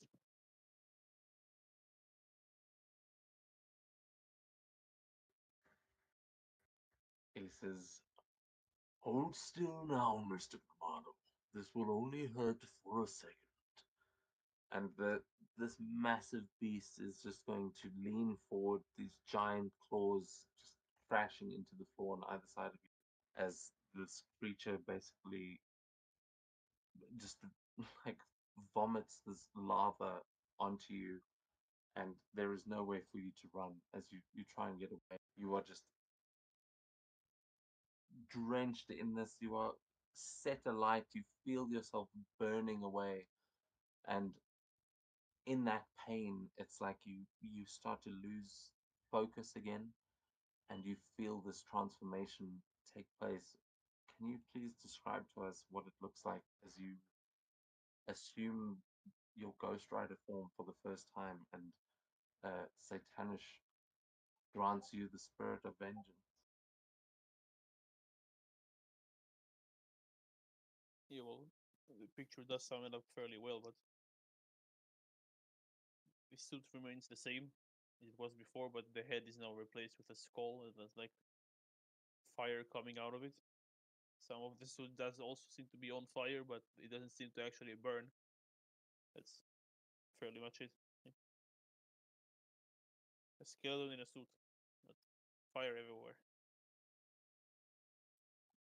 And as this this creature, you feel your own perception being pulled backwards, and it feels almost like you're watching through some sort of lens, like through a sort of fog, as it's hard to tell what is actually happening in this moment. But through that lava, you're going to see yourself now moving the the lava around through the air and opening up this hellish portal out of it. As you kind of feel yourself being overtaken by this power. You will see on the other side of the portal the face of the man that you just managed to keep out of. He seems to be standing in the middle of a small Italian restaurant, which is currently on fire.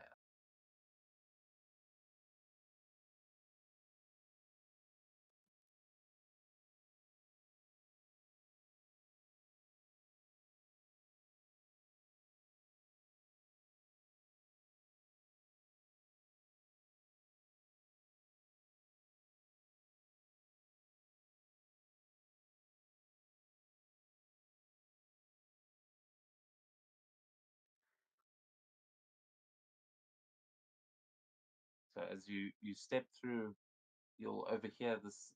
You'll overhear Jackie saying,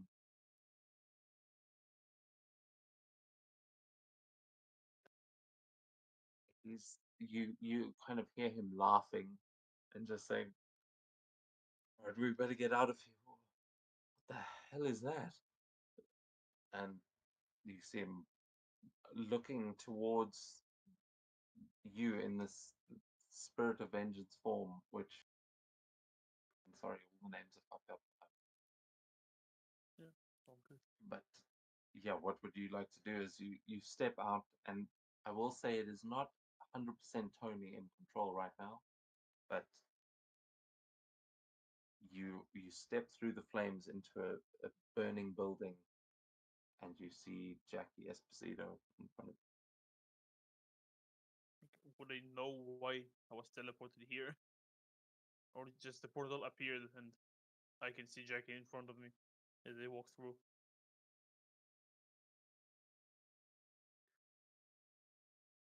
you. Yeah, I mean, it looks like you brought yourself here.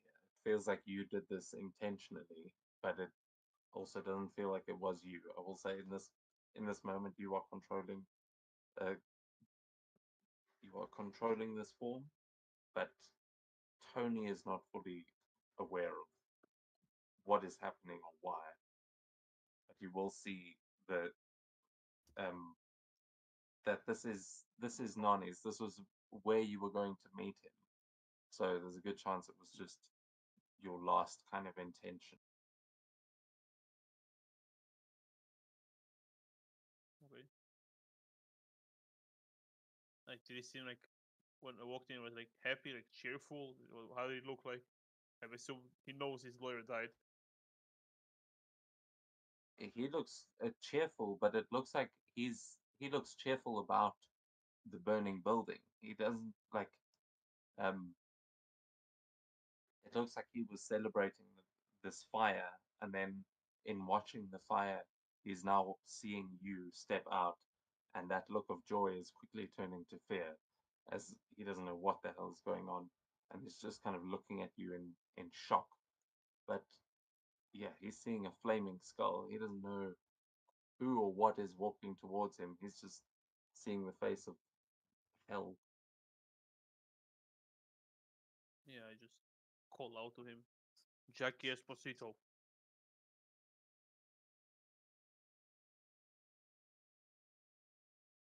As I start walking towards him. Oh, wait! What do you want? What? How the hell do you know my name? He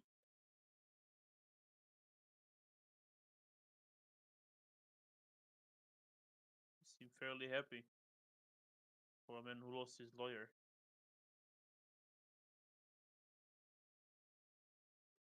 Hey, Tony was a good man. I didn't have nothing to do with it.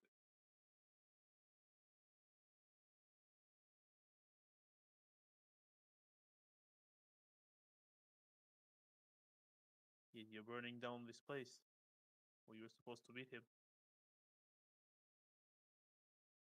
Seems like you know more than you are telling.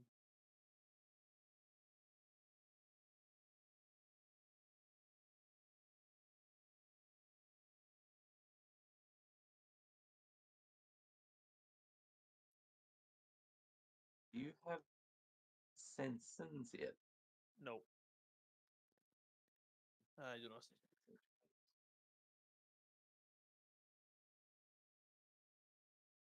Okay, yeah. So you can. He he just sort of is slowly trying to move back towards the door, just knocking some chairs over, and he goes, It's just a job. Please, d- don't hurt me. What the fuck even are you?" Can I try to use my penance stare against him? Yeah, absolutely.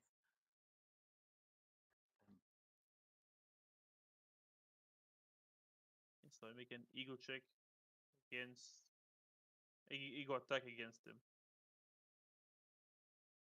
Okay, Not sure you're what the looking to beat defense is. the 12 then.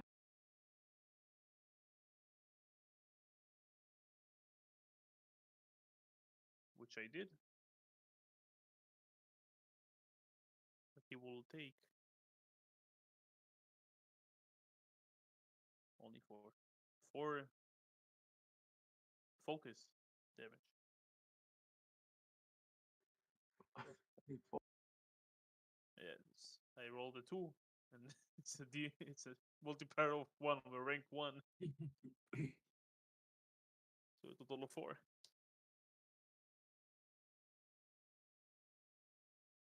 As you start walking towards him, you make eye contact, and he's going to start. I'll say, because that wouldn't be enough to like shatter him immediately. Yeah. He's resisting it at this point, but you'd be able to continue doing it as you start to force upon him this feeling that is, you are literally making him experience all of the pain he has ever inflicted on other people. Everything all at once. The all of the families that he has hurt, all of the people he has murdered, stolen from, every evil thing he has ever done in his life, he is feeling the pain that he inflicted on others. And you can see that it is terrifying him, and he starts to scream and pulls a pistol from his shoulder holster and just starts unloading it as he is going to make an attack against you. Yeah.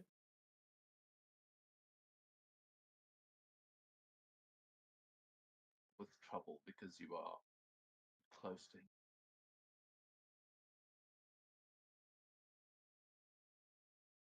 Dying does not hit. So yeah, he just starts firing multiple rounds from his pistol, and they are hitting you, but every one that hits you is just like burning away, and your form is like reshaping like it was nothing, and you continue advancing towards him as he's just eventually out of ammo, and while moving in with this penance stare just burning his soul.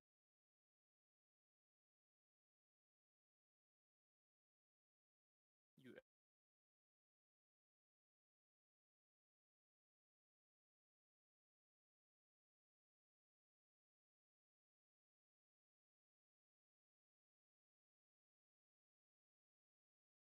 So are you going to try and like finish the job here and really try and shatter him, or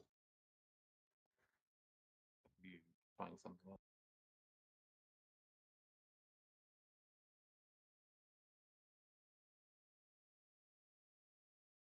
My internet crashed. Holy shit.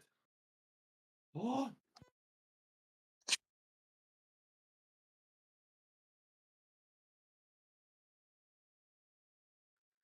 Okay, are you able to hear us again? I'm just on my phone at the moment while it's trying to connect.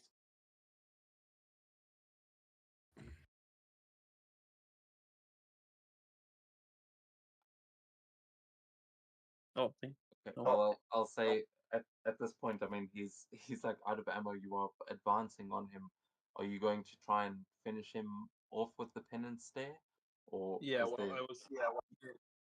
I was saying before I got rudely cut off by the internet that you asked me who I am. I am true justice. You evaded your punishment for too long. And today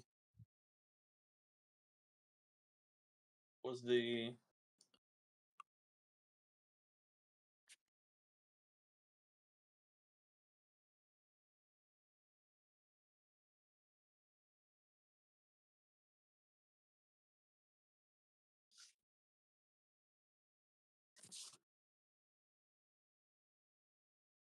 I'm back. This Yeah, sort I of was got saying, a sixth sense of him. as I was saying, I am true justice, and you have been evading it for way too long. But today you crossed the line, and therefore pay the price. And yes, I will use the penance there again. That you will burn into his soul as that you see him just kind of wither, and just this husk of a man get left behind as you see his all of the evil that has happened in his life just eats away at his soul, and he is lying here still sort of inside the restaurant, and it seems like there is not much left after your penance day. He seems like a vacant, empty shell.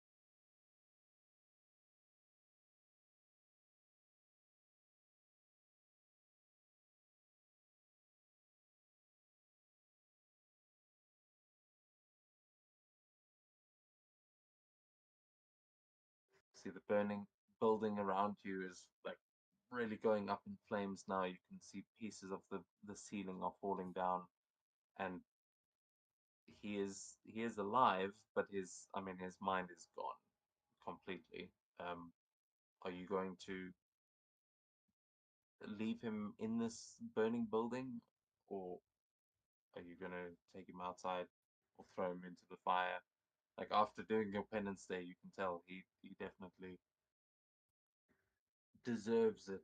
I'll say in this point you are full vengeance mode. It is There will be no penalties for not taking mercy on him, but uh, what are you gonna do with him? Yeah, I'll just kneel closer and like whisper to him, I have gave you my punishment, but killing you will be a mercy. And I'll just like throw him out of the door.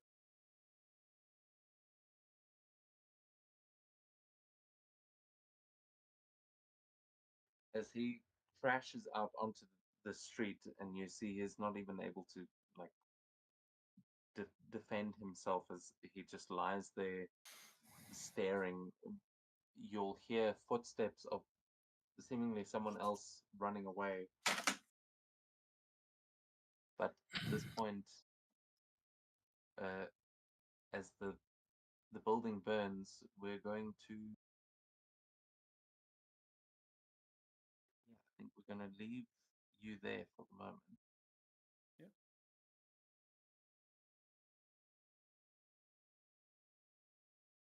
Sorry, guys. I know there's a lot of like, there's not a lot of everyone being able to roleplay at once, but Nice. hopefully that'll change once the group is together.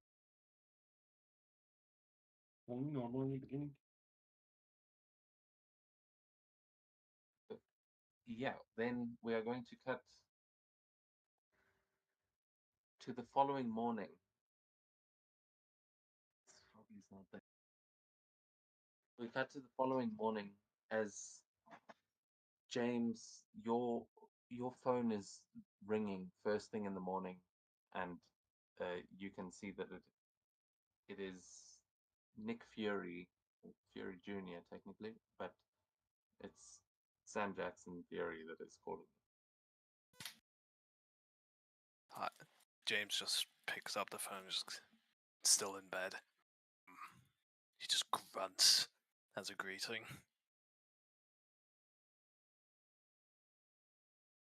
Mr. McGavin, glad we need your presence down at the station. Local PD has got some information on the case that you're working on. I think you might want to be aware of.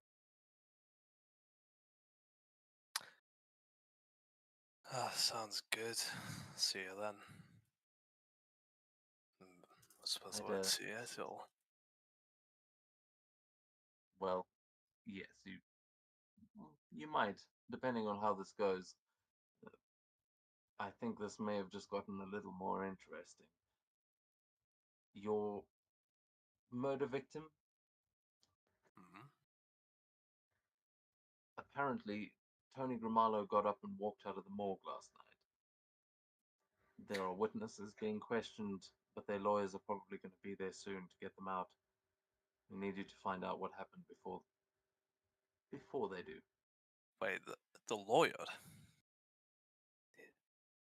His lawyer? No, not his. there are the witnesses that saw him get out of the morgue. They are being held for questioning, as there was also a suspect, but they've already been released because there is now no body. And without a victim, you can't exactly charge someone for murder. But the people that were working in the morgue are currently down at the station, and the cops are only going to be able to hold them for so long. Alright, I'll be there, sharpish.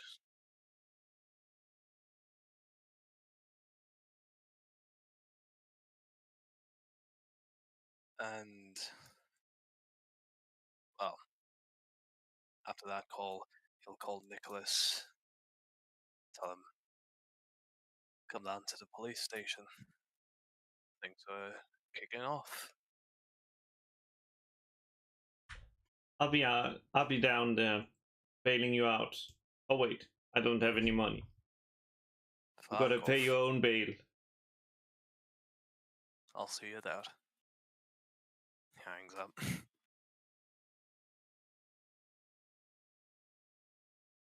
That we go over to the police station, where I have not put down all of the people in here because I ran out of time. The two of you are arriving not too long after one another. It's about 7 o'clock in the morning at this point. Can you give us Wait. vision? I'll double check.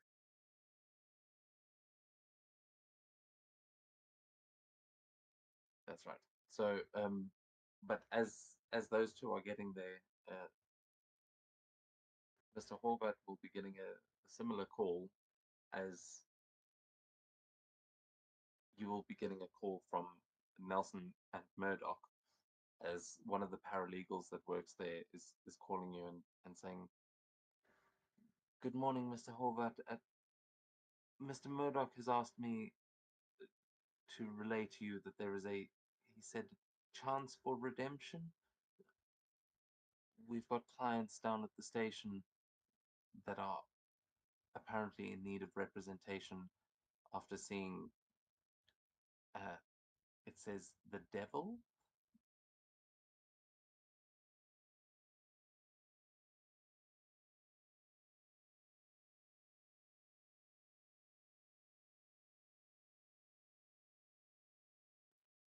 Mr. Horvath, are you there? Oh shit, I got voicemail. No, I can hear you. Not sure where Zenny is. Oh my fucking no! I'm literally here, and I'm literally hearing you, but I'm like, who's the fucking Holger, dude? And I'm like, oh my god, that's just oh fuck me. I'm sorry. Forgot your I'm name. literally. Ah. I'm sorry. I'm here. I'm just retarded. My mind is just fucking. I'm brain dead. That's all right. Me too. Tonight has been. To be fair, when I was like, oh yeah, let's play a Marvel game, I was so thinking about like superheroes fighting supervillains, and then you guys were like, we're gonna play lawyers, and I was like, oh shit, we're gonna have to do like a law thing. I don't know how to do that at all. So bear with me. It will get smoother as we actually get into superhero shit. It has nothing to do with that. I'm just retarded. Sorry. But yeah, essentially, you are told that there is someone for you to represent down at the station, and you are given your next assignment and told that it is a chance for possible redemption. I will say to all of you, this building is full of cops. I have not put down any police tokens, but they are all over this building. So yeah, whoever would like to jump in, you can tell me what you're doing as you are all. Yeah, James and Nicholas, you guys can go first because you would have heard the call beforehand, but you are all arriving within an hour of one another.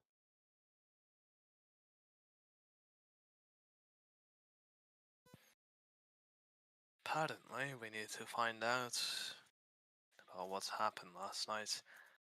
They've got some witnesses here, and well, we just need to know before anyone else does.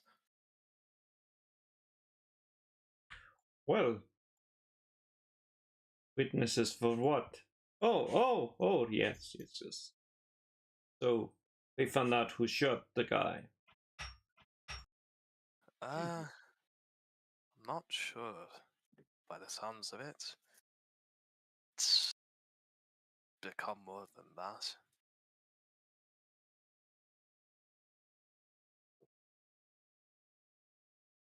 Wait, is it a government cover-up?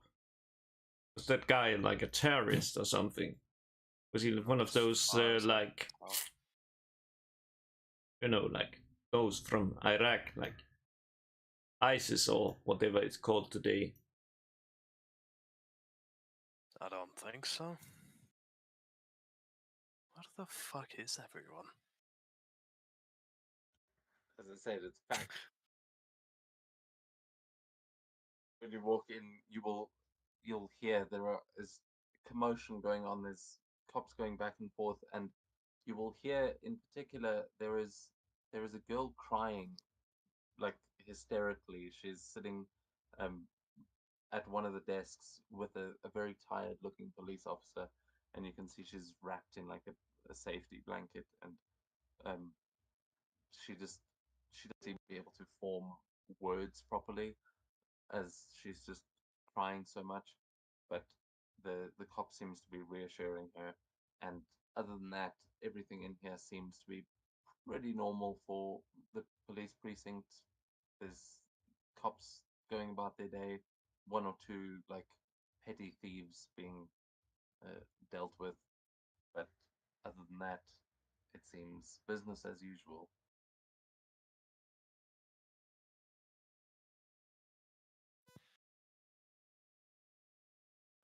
As for the lawyer, you would get a bit of a different treatment to them, as uh, they are walking in with some authority, but when you walk in, the woman behind the desk would tell you that there is a woman that is waiting for a lawyer in the interrogation rooms, essentially at the top right of this map. But she would say that she has not been charged yet, and apparently they are waiting for evaluation. Understood. I'll take right to it, and he'll just start bolting towards there.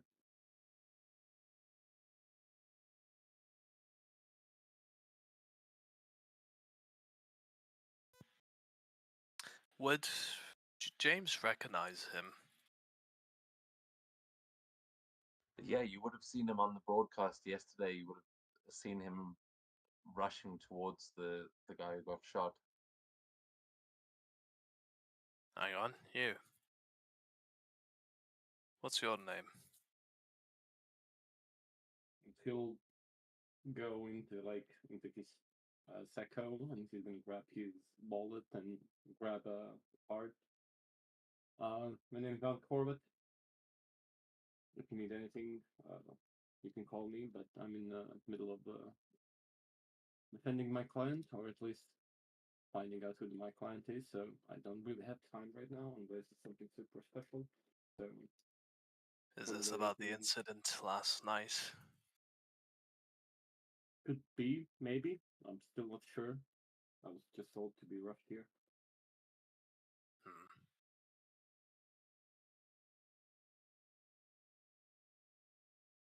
Oh, that's all. I'll keep moving. I think he'll greet you and just keep your music.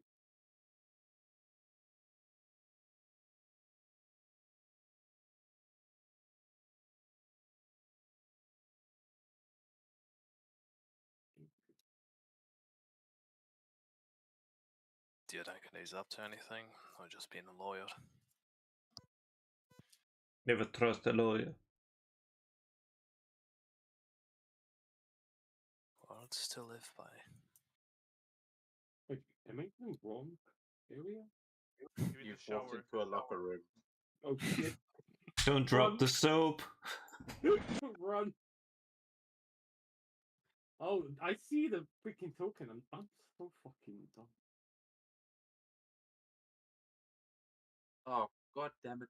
This, I spent so much time setting up walls. And then I've had to make them pointless every time.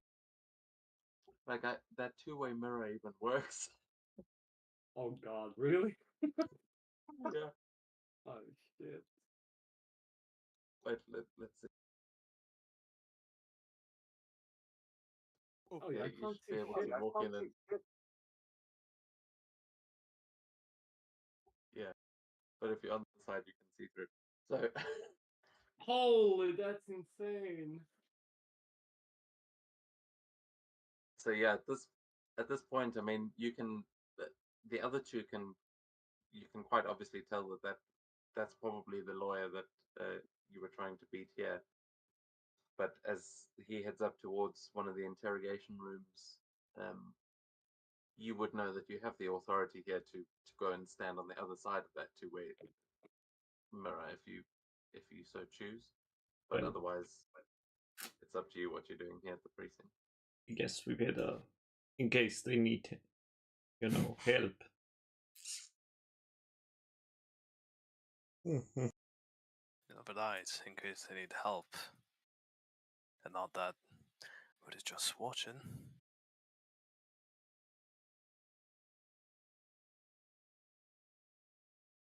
Wrong room.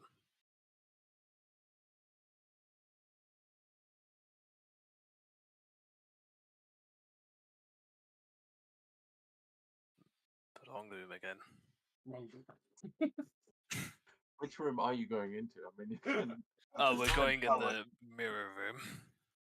Yes, For the we are 2A. all gonna dress up as The one time. Mysterio.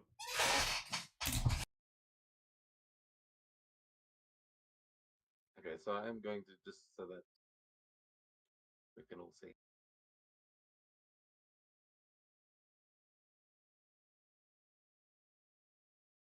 Oh, sorry. Actually, you can just give me 1 second. No worries. Describe what you're doing to set up so long, but I'll be right.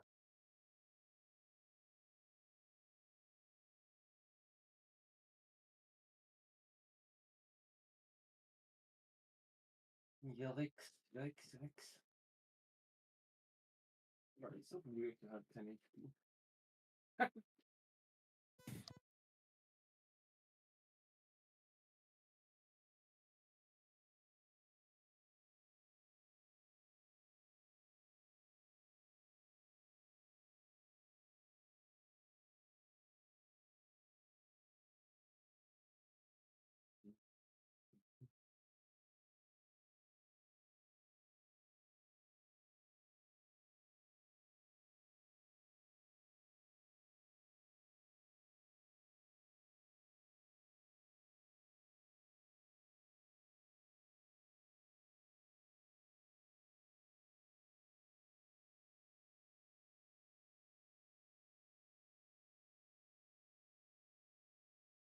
Okay, sorry. So, as you walk into this interrogation room, you will see that there is a college student that seems to be sitting there, and she is. You see, she's wearing kind of goth style makeup and has got a backpack sitting next to her. She looks utterly bored, and as you walk into the room, you see her roll her eyes and say, "Oh, finally! Can I go home now?" That depends. You'll go Wait, you're not a across. cop. No, I'm here to defend you. Did you tell them anything? Yeah, I told them everything. I mean, well, my friend can barely get a word out, so I had to explain everything. But quite frankly, I don't think we've done anything wrong. I just want to go home. Can you explain to me what you told them?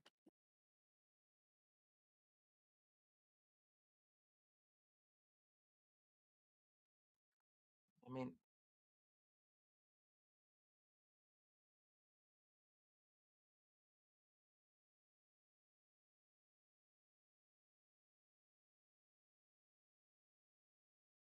Think your mic acted up?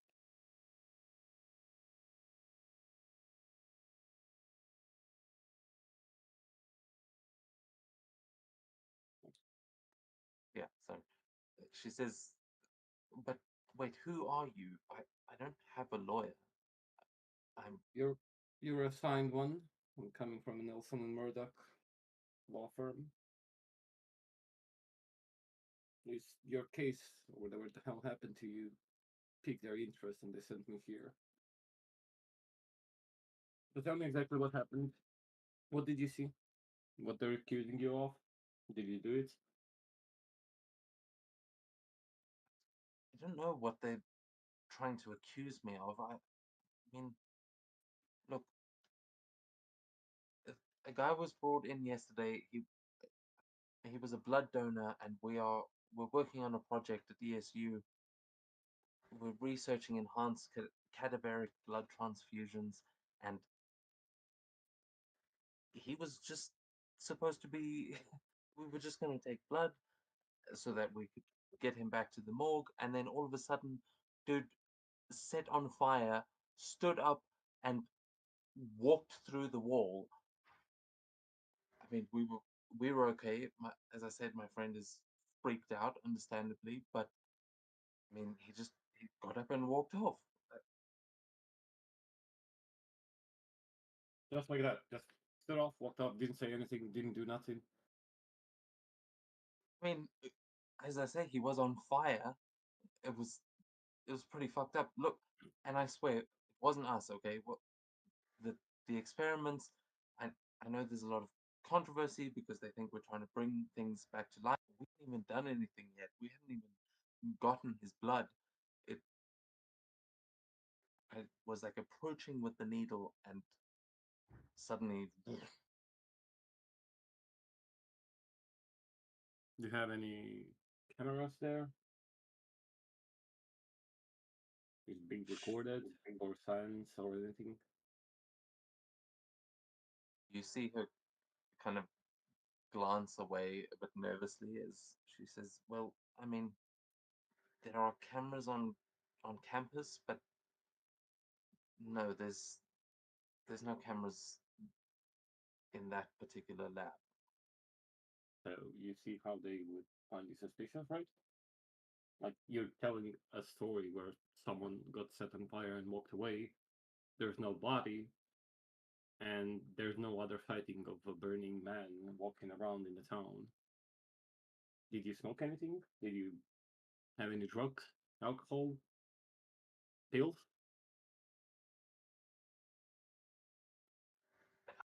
No, I'm not into that shit. Look, get that people coming back to life and things sound suspicious, especially with what we're working on, but I mean, we aren't even there yet with this technology. We couldn't. There's no reason for us to steal a body. Is there a do I trust her like insight check in this game? I mean, I didn't see any. You can make a vigilance check, but yeah, it's Yeah, sure. not quite. I suppose you could make. Yeah, I think vigilance, or uh, you could make logic to get that kind of a sense. I do have to go through the rules in a bit more detail, I must Yeah, admit. I went through it, but there's no like insight check or anything. I'm just asking like randomly. No, but there is. I mean, I think for the most part, it's kind of like you don't have to roll for those kinds of things. But you can make a logic check to try and, yeah, see if you can pick up any other extra information. Jesus Christ. Yeah, with the 19, you can tell there's something strange about this girl. Like she's definitely seems like she might be hiding something, but there's also like you when you're sitting across from her, every time you kind of catch eye contact, there's like a bit of a shiver that goes down your spine. You're not entirely sure what it is. I mean, I don't know how old your guy is. He seems like he's pretty fresh out of university. Yeah, he's Oh, like actually, sorry, with the mid-20s. 19, I forgot about this. You would actually recognize her.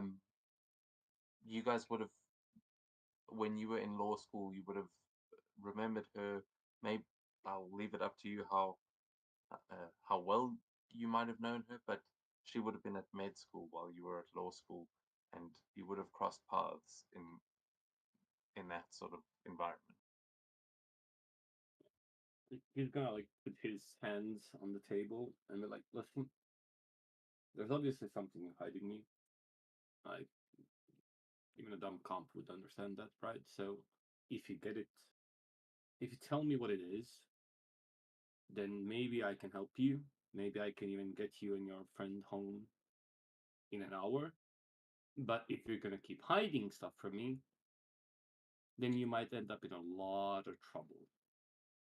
You have to understand that the situation you're dealing with is not something out of ordinary, but it's also in your field something that can be considered really skeptical and people of it. Conspiracy theories and stuff like that. So if you have anything else to split, like to say it right now, and I'll make sure you're home in an hour.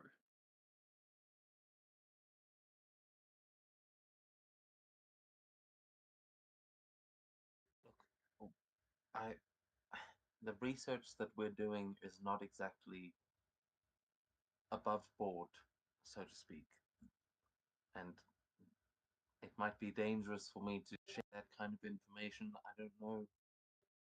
Even my professors are cagey about it. This is technology that was lost like in World War II. I mean, there may be reasons for that. I don't know. But if you can get them to let me out of here, my brother can come and pick me up. I'm not hiding anything. If you want to come to the university, investigate it yourself. I don't care. We're literally, my friend was just freaked out and she started calling the police, and we've been here all night. I just want to go home. It's fine. Is there a microphone from our room? You can hear everything, yeah. Oh, yes, But- there is. Yeah, sure.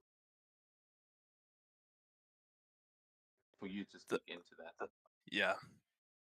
Then I'll say on the microphone, this is Shield asking. This is Shield asking. Don't worry about whatever you can say.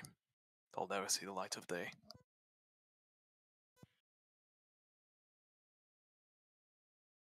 My guy just fucking stumbled. What? He's taken aback. Continue, please. I'll give her a stare to just like be like, do not say too much. Let me just ask you one last thing. Is there anything specific about the guy? Like, was there? Like, obviously he was on fire, but any marking, tattoos, what he was wearing, anything? Well, yeah, I mean, he was kind of famous. He was like assassinated. I don't know. I mean, all over the news yesterday What and the everything. We got the body in last night, and we were supposed to draw the blood before it got sent to the morgue, like to get processed for a funeral and whatever. Look, the guy was a donor. That has nothing to do with me. We just take them in, and you can see when she says that she's like reeling it back, like she's like, oh no, said too much. She's trying to restructure what she's trying to tell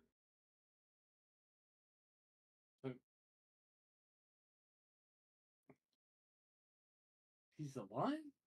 Tough. Nothing makes sense. Anyways, go up.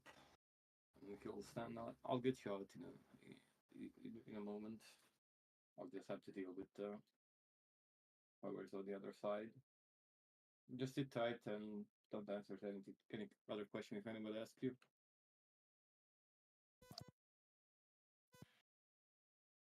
What the fuck was that? Shield. I don't give What? a fuck. You're not supposed to be here. You're not allowed to be here. And we never were. Listen, the only thing Now we're you're here listening for. to me. You're breaching the First Amendment. I can get you in jail for this shit. Uh-huh. I don't care Well, if you we need to shield know or what whatever. happened. Yeah, you could Shield have asked needs to know what me happened. after. You can't pie my conversation with my client. Nicholas, Yes. was there any recording of whatever was said in that?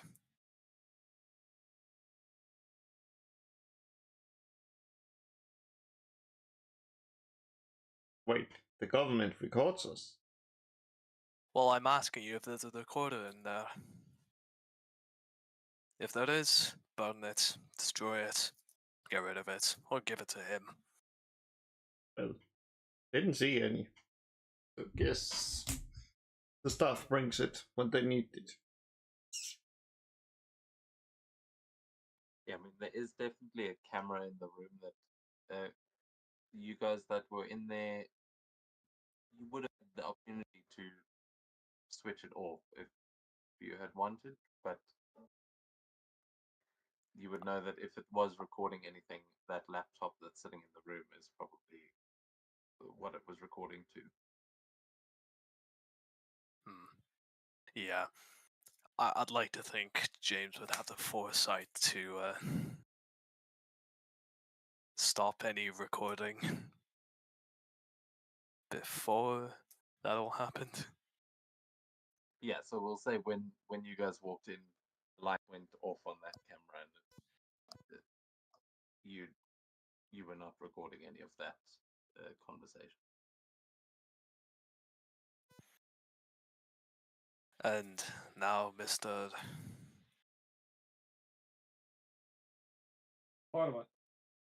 Horvat, I think I need to ask a couple questions about your involvement.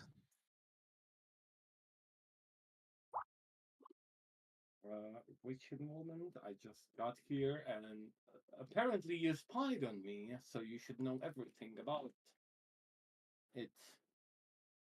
Do I look like a spy to you?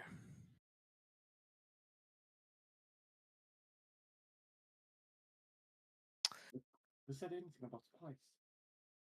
You literally just watched me without the knowledge of mine. And the last time I ever saw or heard you, you were trying to save the dead man's life. Yeah, who What's your apparently is relationship alive. with him? What do you mean, what's my relationship? He was literally my opponent. And you tried to save him. He's fucking normal human. It doesn't matter that he tries to save the killer. He did his job. What, do you want me to just, like, let him die and bleed? Kevin just kind of like looks up. Aye. What kind of fuck sicko are you?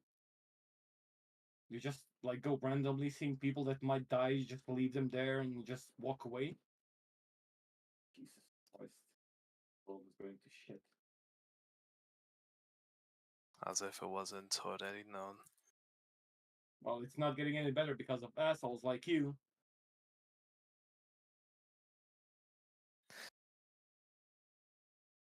You seem quite young.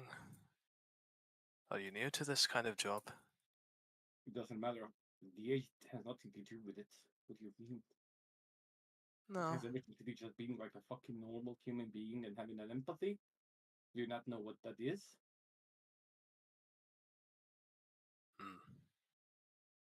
Maybe once. You old Partial orders. Well, Mr. Horvat, Tommy, to you don't know anything about this, do you? And I'll bring up my James has the skeptical trait, so I'm just gonna post it.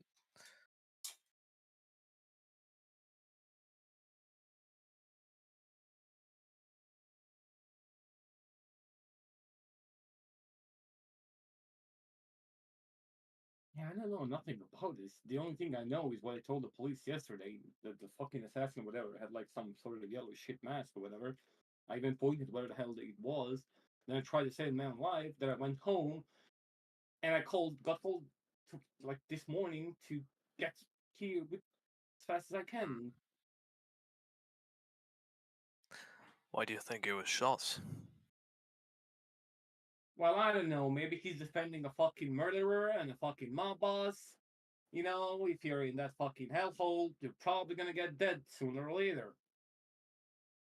Aye, but you wouldn't think you'd get shot right after saving your boss, would you? Yeah, I don't know. Like, even a monkey could win that case. Maybe he did something that he shouldn't have. They did seem like very chummy, so it would be weird because they seem like friends or whatever. But Did you know? She said the body just flashed on fire, didn't she? yeah, she did. That's strange. That Is it bullet though? that killed him, aye, left some peculiar burn marks. Unexplained as of late, but well, there Pretty seem to sure. be some strange happenings. Yeah, but what's happening? Like, what is strange? If a donkey swinging around the city, don't you find that strange? Not really. Sure. I mean, if that's possible, then someone getting back to life, being a Burning Man, I mean, he would probably do well on that festival, wouldn't he? Maybe.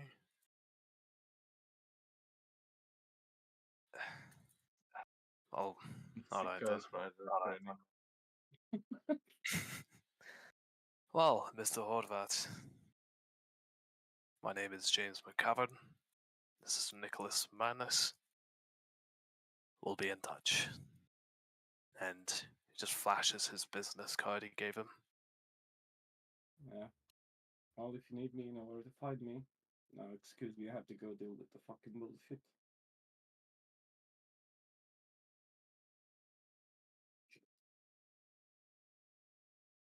And if you'll go and try to get the girls dismissed because of the lack of the case. As you walk into the main area of the precinct, you will see that it has suddenly gotten a lot busier. You can see a couple of people scrambling back and forth. It looks like something has just happened, and they are rushing in different directions. You can see two. Yeah, you see two patrol cars. Um, you hear the sirens whirring up and leaving, and you hear a second siren of a fire truck. You know, Not that just walk. strange, City, but Oh, you're just like you're walking in as they scatter. you know, I'll walk to the first like the desk nearby the frightened girl, then I'll ask, "Excuse me, what the hell is going on?" There's a fire in Little Italy. Apparently, restaurant burned down last night. Hey, aren't you the one trying Jackie? What's his name? Yeah, Starts this cop starts looking through files and says, "Oh shit, you might be interested then." they found his body in the fire. In a fire? Where? This the place in Little Italy. There's a building that just burned down, and they pulled a body from it. That's what everyone's scrambling for. Apparently, they're thinking it might be arson or possibly even a murder.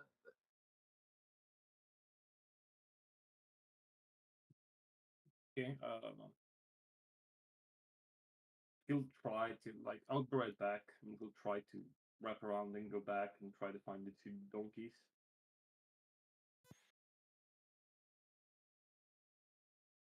Where the fuck did he go?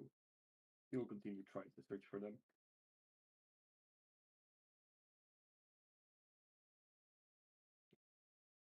Shit. He went he went the You don't- wrong way. you don't see through the window? Oh, that's a window? Fuck me. It looks like a window.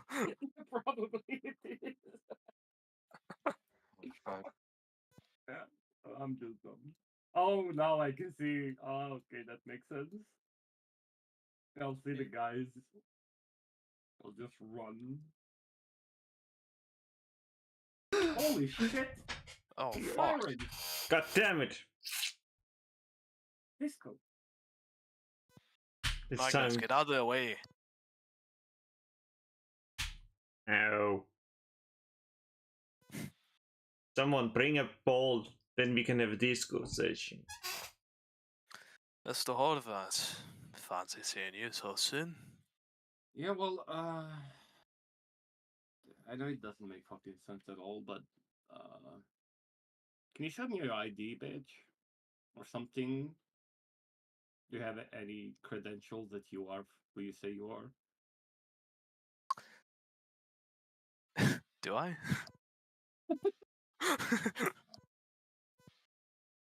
Yeah, I mean it's up to you, but you have just like been promoted at Shield. You are definitely you've got that sort of identification. I'm not sure how secretive you are though. Oh no, complete public identity, but he'll show his shield badge. Just say, Task Force Commander. Is that enough? Yeah, apparently, there could be correlation between the events happening and the girl that I'm representing and the lawyer that I've had a case yesterday. The guy that I tried to put into jail got burned alive in a building that got set on fire, and someone's who's walking on fire just walked away from the morgue. If you can connect the dots. Aye. Where did he say it was? Lily? Let's go. It's clearly some kamikaze tactic.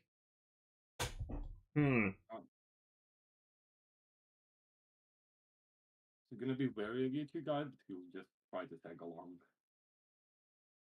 Aye. And James is gonna see if he can requisition a cop car briefly. Yeah, I'll text one of my Yeah. associates to try to get the girls out while I'm out there, so they don't like sit there for an hour.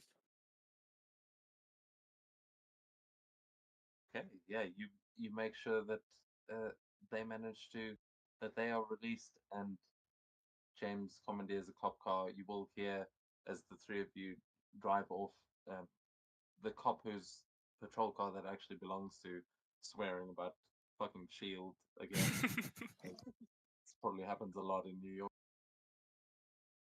But as you guys make your way towards Little Italy, we go to an apartment building where I'm trying to remember which apartment I put you in. Where are you?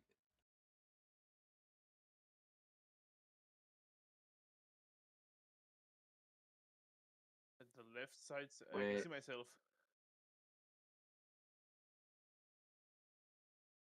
Okay, I'm gonna have to run it again. But Yeah, The, Tony, the you rest wake can up. use the stream, so it's not too bad.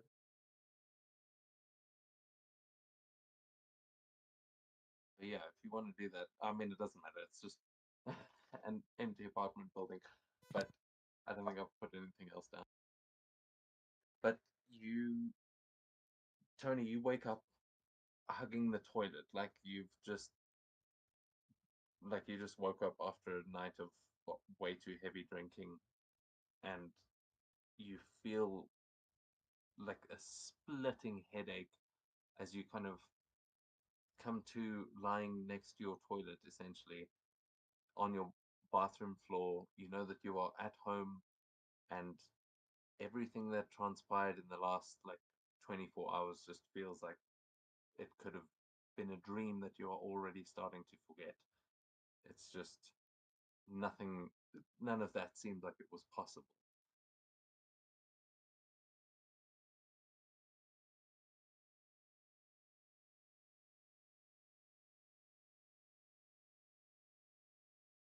Yeah, I'll just slowly hold on to the toilet and get up and walk up to the sink, look myself in the mirror, just ask myself what kind of shit I dragged myself into now. When you look at yourself in the mirror, you will see the reflection of the spirit of vengeance. You will see the flaming skull reflected back at you in the mirror.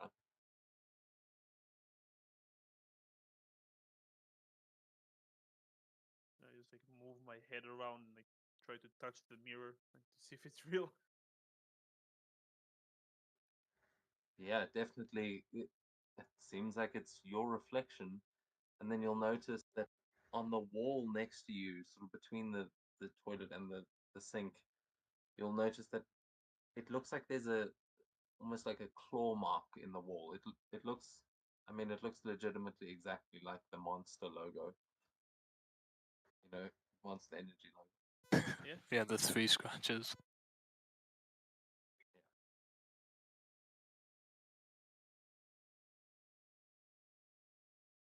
But it looks like it's burned into the wall, like someone carved it in there with like a hot knife, and yeah, you're just seeing that reflection in the mirror. But other than that,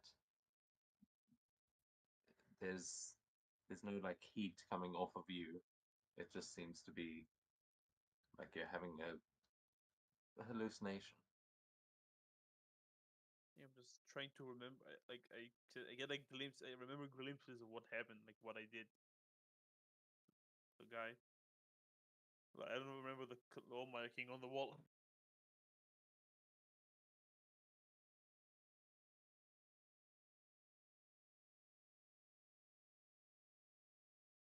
Yeah, the glimpses that you played through, you definitely you remember those as though it were a dream. But when you look around, you realize there's broad daylight. There's several hours that are unaccounted for. You don't know if any of that was even real, but it is either way. Um, you don't remember coming home last night. Maybe you just got really drunk down at Nani's. It, who knows, hanging out with the Magia, they could have slipped you something.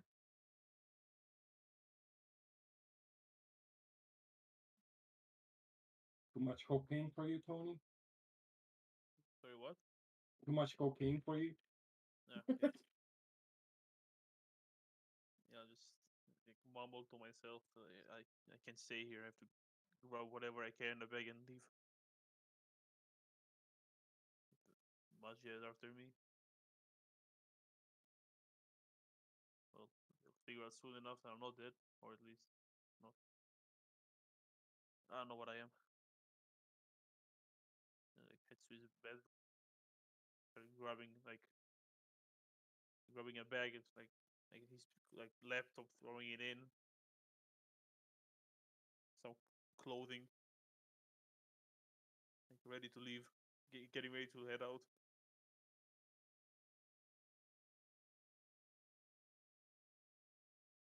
Okay, yeah, you pack a go bag and and go. Where are you? where are you trying to go to?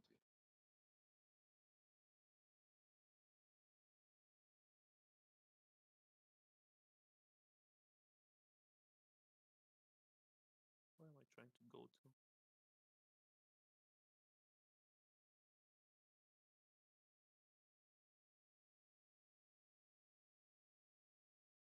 I could probably get like a cheap motel somewhere in the city, just to lay low for a little bit while I figure out my next steps.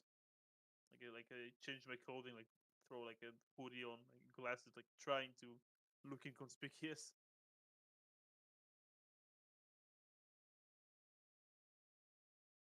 Okay. Of course, the motel's the only map I didn't finish. No, But it's fine. yeah, you could head out into the city as actually see.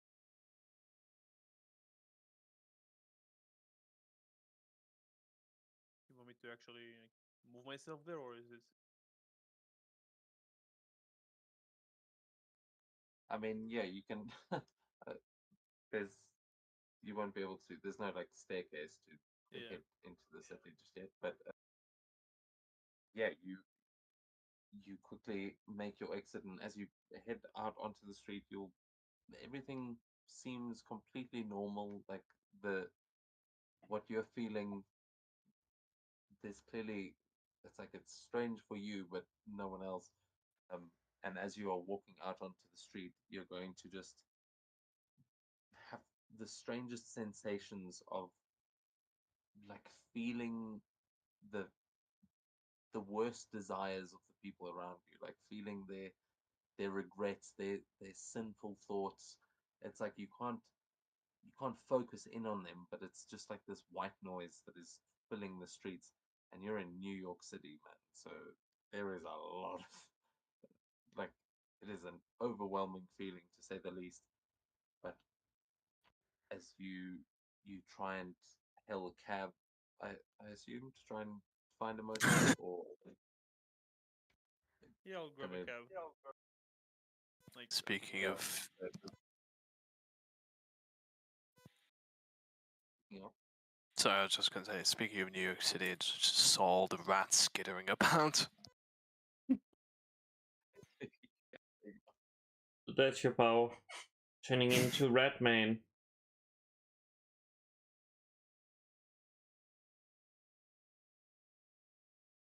So yeah, as you get into a cab, you start heading towards a motel and trying to figure out what is going on.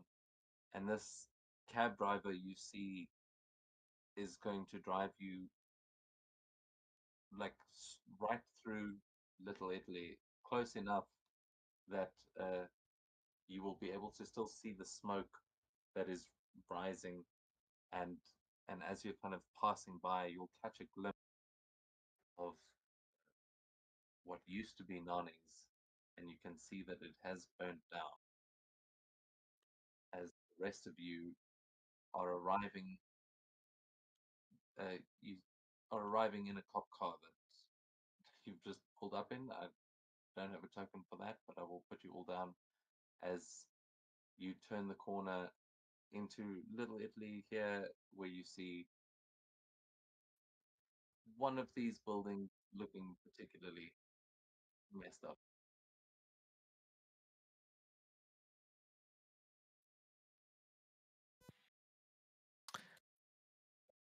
Huh.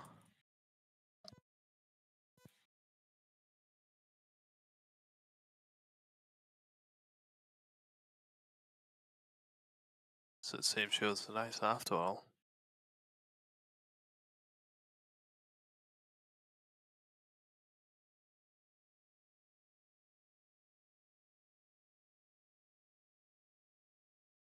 Yeah, you would see some of the fire trucks and that are already starting to disperse. It seems like they weren't the first to arrive on the scene. It definitely there's a whole building that has been brought down. This thing has been burning for hours.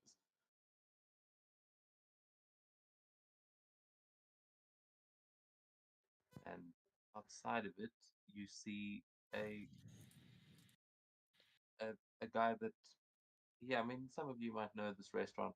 but you can see a man standing with a broom, and he is currently drinking a glass of grappa, but he looks quite dejected and sad. He, Morning, sir.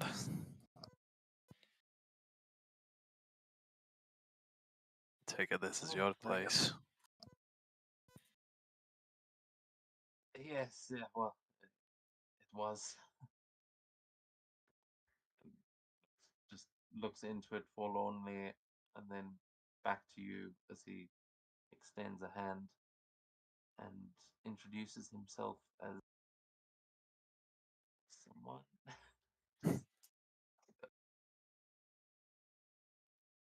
Sorry, I lost the note. One second. In any case, James will take it and he'll say, McCavern. James McCavern.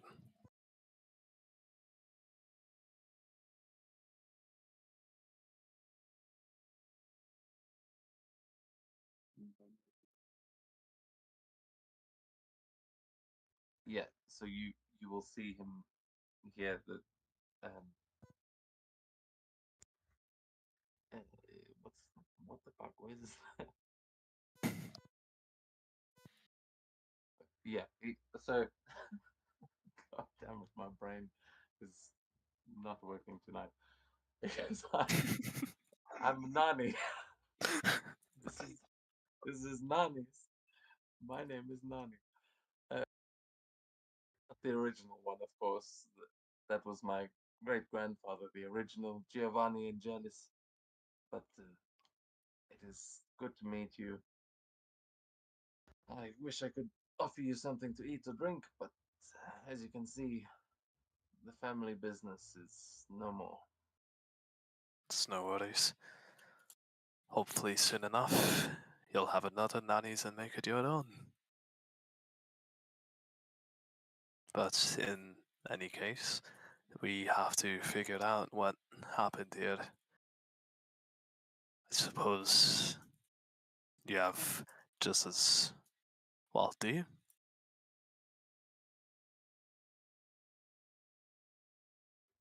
I've been trying to put it together, but I think I might have some idea. This place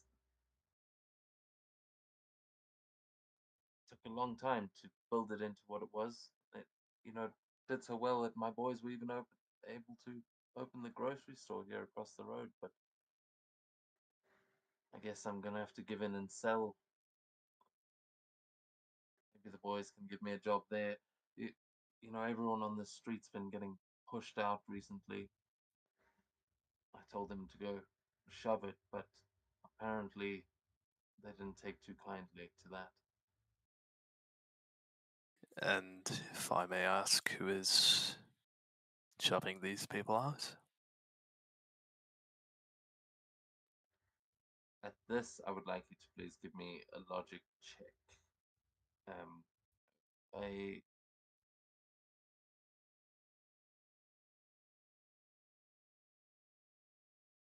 just a challenging check. It's logic if you're using intellectual points, but I guess ego if you're just applying to his emotion. But you will see that he immediately kind of, when you ask that, he suddenly comes to the realization that he's talking to a stranger and probably shouldn't be divulging. But with a 14, he you can see he's kind of fed up with the whole thing, and he will react almost in anger. He just said, "Fucking Marcia, of course they've been trying to get everyone to sell. Last night, I mean, a couple of people came round. They've been they've been leaning on the whole block.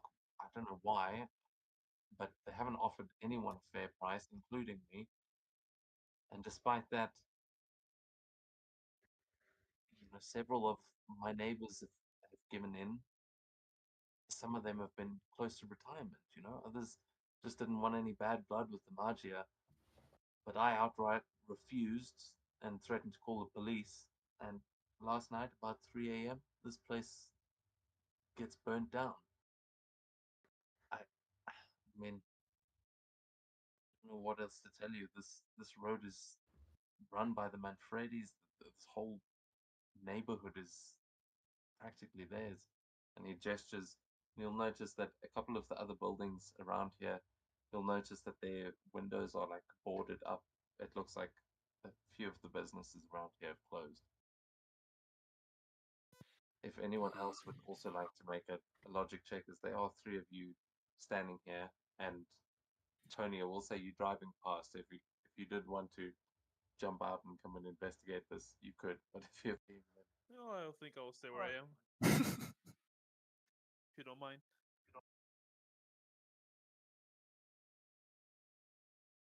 yeah, I mean, I don't know. I don't know how we're gonna get you involved. Yep. So you're The gonna ship was burned down. It's clearly the mafia.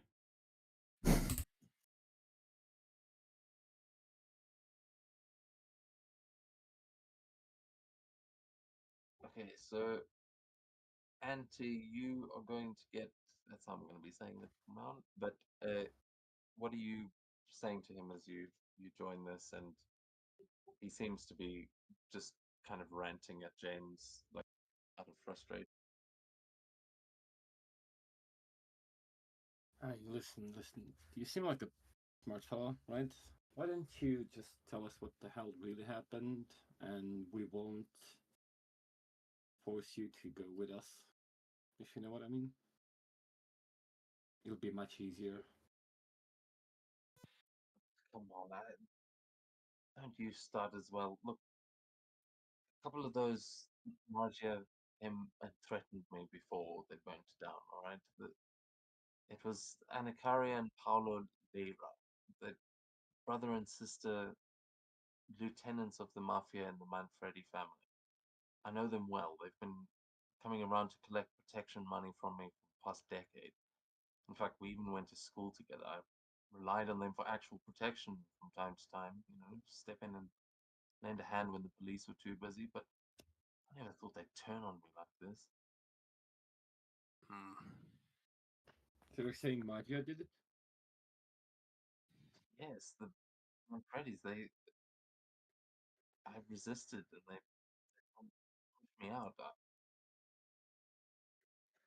They want the whole block.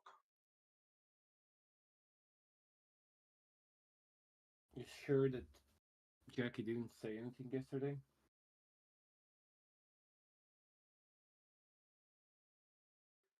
Jackie? Oh, I never saw Jackie. The mirrors that were threatening, but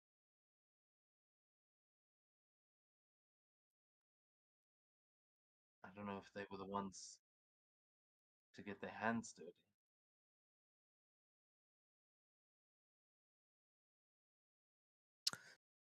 In any case, unless there is anything else, I think we should get back to our line of work.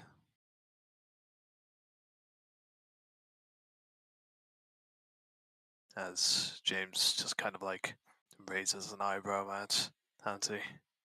Yeah. He's gonna look at you and be like, and that is? Have a good day, Mr. Nanny. I hope it's, well, better than some of the more recent days.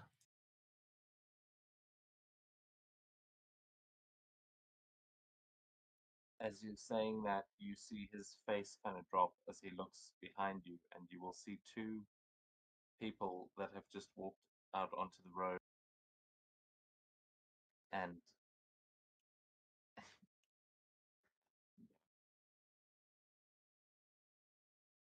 tokens aren't showing up, of course, but you will see that it is the twins that he was just talking about, the brother and sister, as one of them just says, "We warned you, Nanny, but you didn't listen, and now these poor saps are gonna have to pay the price for it." And you see that they are both pulling pistols out of their jackets as he shouts back at them. He's like,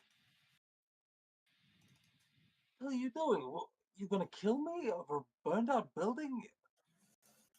And he seems to be protesting, but what are you guys gonna do here as these two Magian lieutenants seem to be pointing their pistols at you? James is immediately going to quick draw and shoot at the guy closest to him.